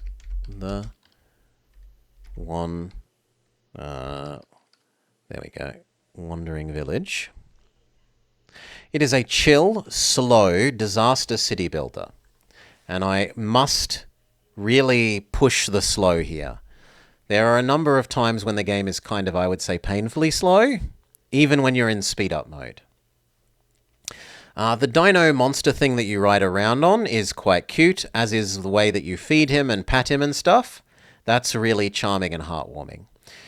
It provides you with a reasonable amount of pressure from the areas that you traverse your dino around on to, in terms of like the areas that you traverse through limit the resources that you get at a certain times. They mean that you don't get like water or food and stuff. They mean that you have to do extra cleaning up of the city and stuff. I quite enjoyed this. The main storyline isn't the strongest, but it's serviceable enough. And if you just sort of want a slow-paced, chill city builder that you play through a story of, not just a like sandbox city builder, although you can play in sandbox and infinity modes, I can recommend this. This is solid enough. I'm not willing to put it up into strong, but it's solid enough. Feeding the dino and patting the dino was super cute. Wasteland 3. This is an XCOM-ish turn-based tactics game, but in a Fallout-ish, but somewhat more wacky, universe. The secondary skills are used often enough, and there are so many of them in combat that it doesn't feel like it's just XCOM combat only. The pets summonable robots... Oh, where were we? The pets, summonable robots, and so on do a good job of differentiating it from just being XCOM. I would say that it doesn't quite present a cohesive single story. Like the main quest story, the main storyline is, but a lot of the side quest areas are a bit like extra wacky or extra sci-fi or extra... They're just enough different that they don't quite feel like they mesh well with the main setting and story. So it would be better, I think, to think of this as more a setting in which you play a series of different vignettes as well as one larger main quest storyline. I had a good time with it, even with the slight parts of the side quests have different tone and don't quite match the whole world. You can overlook that as they are still telling nice little interesting stories and making nice little interesting vignettes. I am even willing to push that up into strong, with the proviso that you have to be willing to enjoy turn-based tactics. If you dislike XCOM-ish turn-based tactics, then you might want to drop that down more towards solid. It has decent replay value because it looks like there are multiple endings depending on whether you side with the locals, the local autocrat, the local general populace, or I'm only just doing what I need to save my people back home, and it doesn't really matter. Like there's good replay value there, I think. I'm thinking I might even replay that off screen yet to get the other endings. Wave Race Blue Storm. Wave Race Blue Crash for the GameCube. This does a decent job of what it's trying to do. More tracks would have been nice, but it is somewhat covered by the fact that you have the weather mechanic. So the weather mechanic means there can be different levels of wind and wave height. So even if you play the same level, you can have level like Whale Bay. You can have the equivalent of Whale Bay with completely flat sea state 0, glassy sea. And then you can have the same one with absolutely super tempestuous, high rain, high wind, 20 meter tall, 20 foot tall waves that makes playing the same level a very different experience. It's a pretty tough game in terms of difficulty. The physics and rubbing against the edges of the levels feels wrong fairly often when you are rubbing up against, like, the levels are often bowl-shaped because you've got to drive a jet ski, so you've got to have, like, the bit with the water has to be lower and then the edges are higher. If you run into those edges, the game should turn you back inwards based on sort of the physics of the shape of the bowl and the jet ski. But it doesn't a lot of the time, and that feels wrong. Other than that, though, it's pretty good at doing what it tries to do. I am happy to say that in terms of being a jet ski racer, and even being like a kind of racing game, it does a strong job. It does a strong enough job. You might drop it down to here if you don't feel like the different weather states are enough of a differentiation, and therefore that the number of courses isn't quite enough. Yield, Fall of Rome. Boop. Yield, Fall of Rome. It's a fine, simplified Civ Light, is how I would describe it. The Lego meets claymation art style, but Roman theming. It needs some more info in the in-game encyclopedia and to explain things like there is a city limit, instead of letting you build settlers when you won't then be allowed to build a city with them. Grrr! That made Blobber angry. Other than that, it's just sort of a so-so Civ-like. Its fancy points are the Lego claymation Roman setting, and that's about it. Inoffensive, slightly above average, about average Civ-like. Or Civ-light.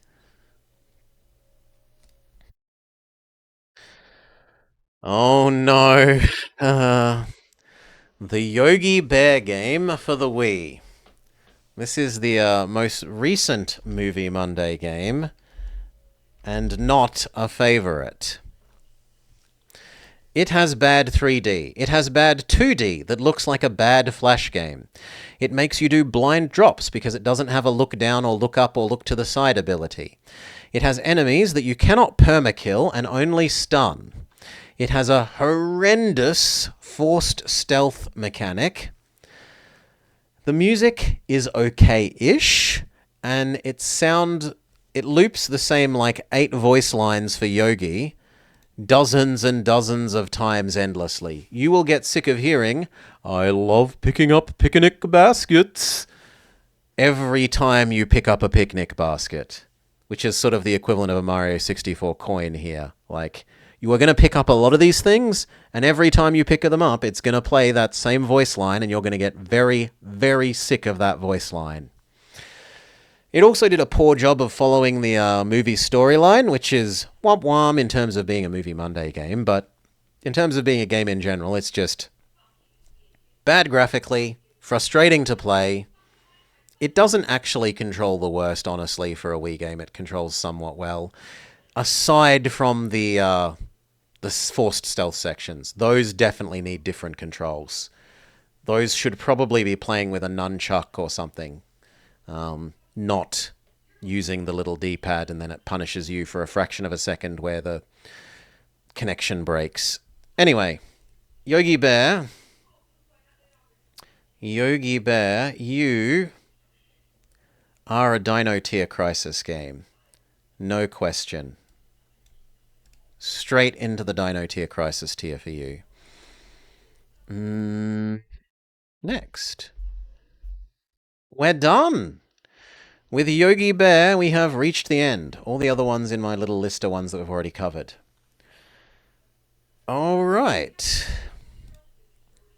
Did I burn Yogi Bear? No. No, I have yet to burn Yogi Bear. So, once more going over these. These are the games that we played for the year. Our superb games are Sonic Crossworlds Racing, which gets my personal game of the year, a kart racer. Dark Deity 2, a Fire Emblem-like with lovely randomizer settings. House MD, which is a great experience. I wouldn't suggest people play this. I would suggest people watch other people playing this. It has some so good it's great and some so absolutely terrible that it's terrible-tastic bits. And then Oblivion, which is a lovely, beautiful remake of a classic beloved game, nostalgia game. In the strong, we have Void War, Rias, Overlooting, Nine Kings, Dusk Falls, Batography, Bear With Me, Brigadine, The Murder of King Mir, He Is Coming, Klonoa and Klonoa 2, Unboxing, The Cryptic Killer, Lord of the Rings, the Second Age one, Madagascar, UFO 50, New Super Lucky's Tale, Pocahontas for the Genesis, Pokemon Infinity, The Santa Fe Murder Mysteries, Sacred Ground, Pokemon Pinball, Sapphire and Ruby, Billy Hatcher and Friends Sega All-Stars Racing, Wasteland 3, Summon Night. What's the subline for Summon Night? Swordcraft Story, The Elk Moon Murders, Santa Fe Murder Mysteries, Wave Race, Blue Storm. Then in the solid category, the above average but not heaps above average, Threefold Recital, The Last Case of John Morley, Fievel Goes West, Age of Empires Mythologies, Asphalia, Fear, now renamed Panic at the Mansion, Banjo Pilot, Boktai, The Sun Is In Your Hands, Choo Choo Rocket, Duck Dodgers, The Duck Detective, Flotsam, Fossil Fighters Champions, Go-Go Beckham, Adventure on Soccer Island, Hurdling, Luck and Loot, Cold Shadow, Pingu, Pokemon Lazarus, Pokemon Mystery Dungeon, Pokemon Zeta A, SpongeBob SquarePants, Battle for Bikini Bottom, Stuart Little 2, Railroad Tycoon 2 for the PlayStation 1, Sonic Colors, Sonic Unleashed, The Emperor's New Groove, and Wandering Village. For the decidedly average tier, we have Cat Detective Albert Wild, Disney's Bolt, Bonaparte, A Mechanized Revolution, Civilization Revolution, Defendin' de Penguin, Chocobo Tales, Fragile Dreams, Happy Feet, Hey Arnold, the Movie, the Game, Little Problems, Jimmy Neutron Jet Fusion, Looney Tunes, Back in Action, Portal Fantasy, Ratatouille, Smurf Racer, Sonic Lost World, The Lord of the Rings, The Two Towers, most of which isn't actually about the Two Towers, Wallace and Gromit, Curse of the Were-Rabbit for the GameCube. Ignore the PlayStation box there, I couldn't find box art for the GameCube. Wall-E, Yield, Fall of Rome. Then in the games that are just kind of a little bit shit, Arctic Tale. They're a little bit shit, but if you kind of want something in that field, you could get some value from them. Ball Breakers, Biker Mice from Mars, Bionicle, Curious Expedition, EU5, Fairly Odd Parents, Breaking the Rules, Sonic, Black Knight, Jetsons, Body Snatchers, Let Them Trade, LSD Dream Simulator, Micro Machines 2, Nancy Drew, Secret of the Old Clock, Santa Claus is Coming to Town, Sonic Heroes, Terranigma, The Mask, Turok, and Valkyria Profile. Too bugged to call a game? I had one game-breaking bug for me that left me with an extremely sour experience. I'm not trying to misrepresent the game, and I'm happy to admit that people that played in Europe basically did not get the the CB bug that I got. Unless you were playing in extremely Eastern Europe near the hordes, then maybe you could get that bug, is my understanding. But if you played the sort of region where 95% of players are going to be playing, if you're playing France, England, Italy, Germany sort of region, which is where the overwhelming majority of people are going to be playing, at least to start with, most of the games, then my understanding is the bug that I encountered isn't gonna be an issue there. I encountered it, and it was horrible for me, and it should not be in there. It's not excusable to say it only occurs sometimes if you're playing places that aren't Europe. It is definitely something that should have been picked up on and should have been fixed, and the game should not have released in the state that it did. But I don't want to misrepresent it either. So we did all those. Then the shitty category. These are games that are actively, like, really bad, and I cannot suggest that you play them even if you like the genre. Castleween, Final Fantasy VI, Final Fantasy VII, Finding Nemo for the GameCube, Heathcliff, The Fast and the Furious, Kart Racer, How to Tame Your Dragon, Jimmy Neutron, Boy Genius, Kung Fu Panda 1, Thunderbirds, and Beast Wars Trans Metal. And finally, in the games that are so monstrously bad that they should be cast into the pit, never to see the light of day again, games that are so bad that we shouldn't use them to torture people, right? That it is a cruel and unusual punishment to cause people to play these games. Eminem's Kart Racing, James Cameron's Avatar, the game, Mr. Bean's Wacky World of Wii, Spider-Man Shattered Dimensions, Spray, Star Wars Episode 2 Attack of the Clones for the GBA, and Yogi Bear Wii. Thank you, everyone. I hope you have had a good time roasting the bad games and toasting the good games that we have played this year. I have had a fantastic time overall playing them, having a lovely time with you playing along, helping out, laughing at me when I make mistakes, etc., etc. Thank you all for spending the year with me. I wish each and every one of you a very not Merry Christmas, a Happy New Year. Like he says, is that you can't hear them, but people are starting to let off some fireworks outside a bit early. May they be many more to come for all of us. Thank you, everyone, and peace.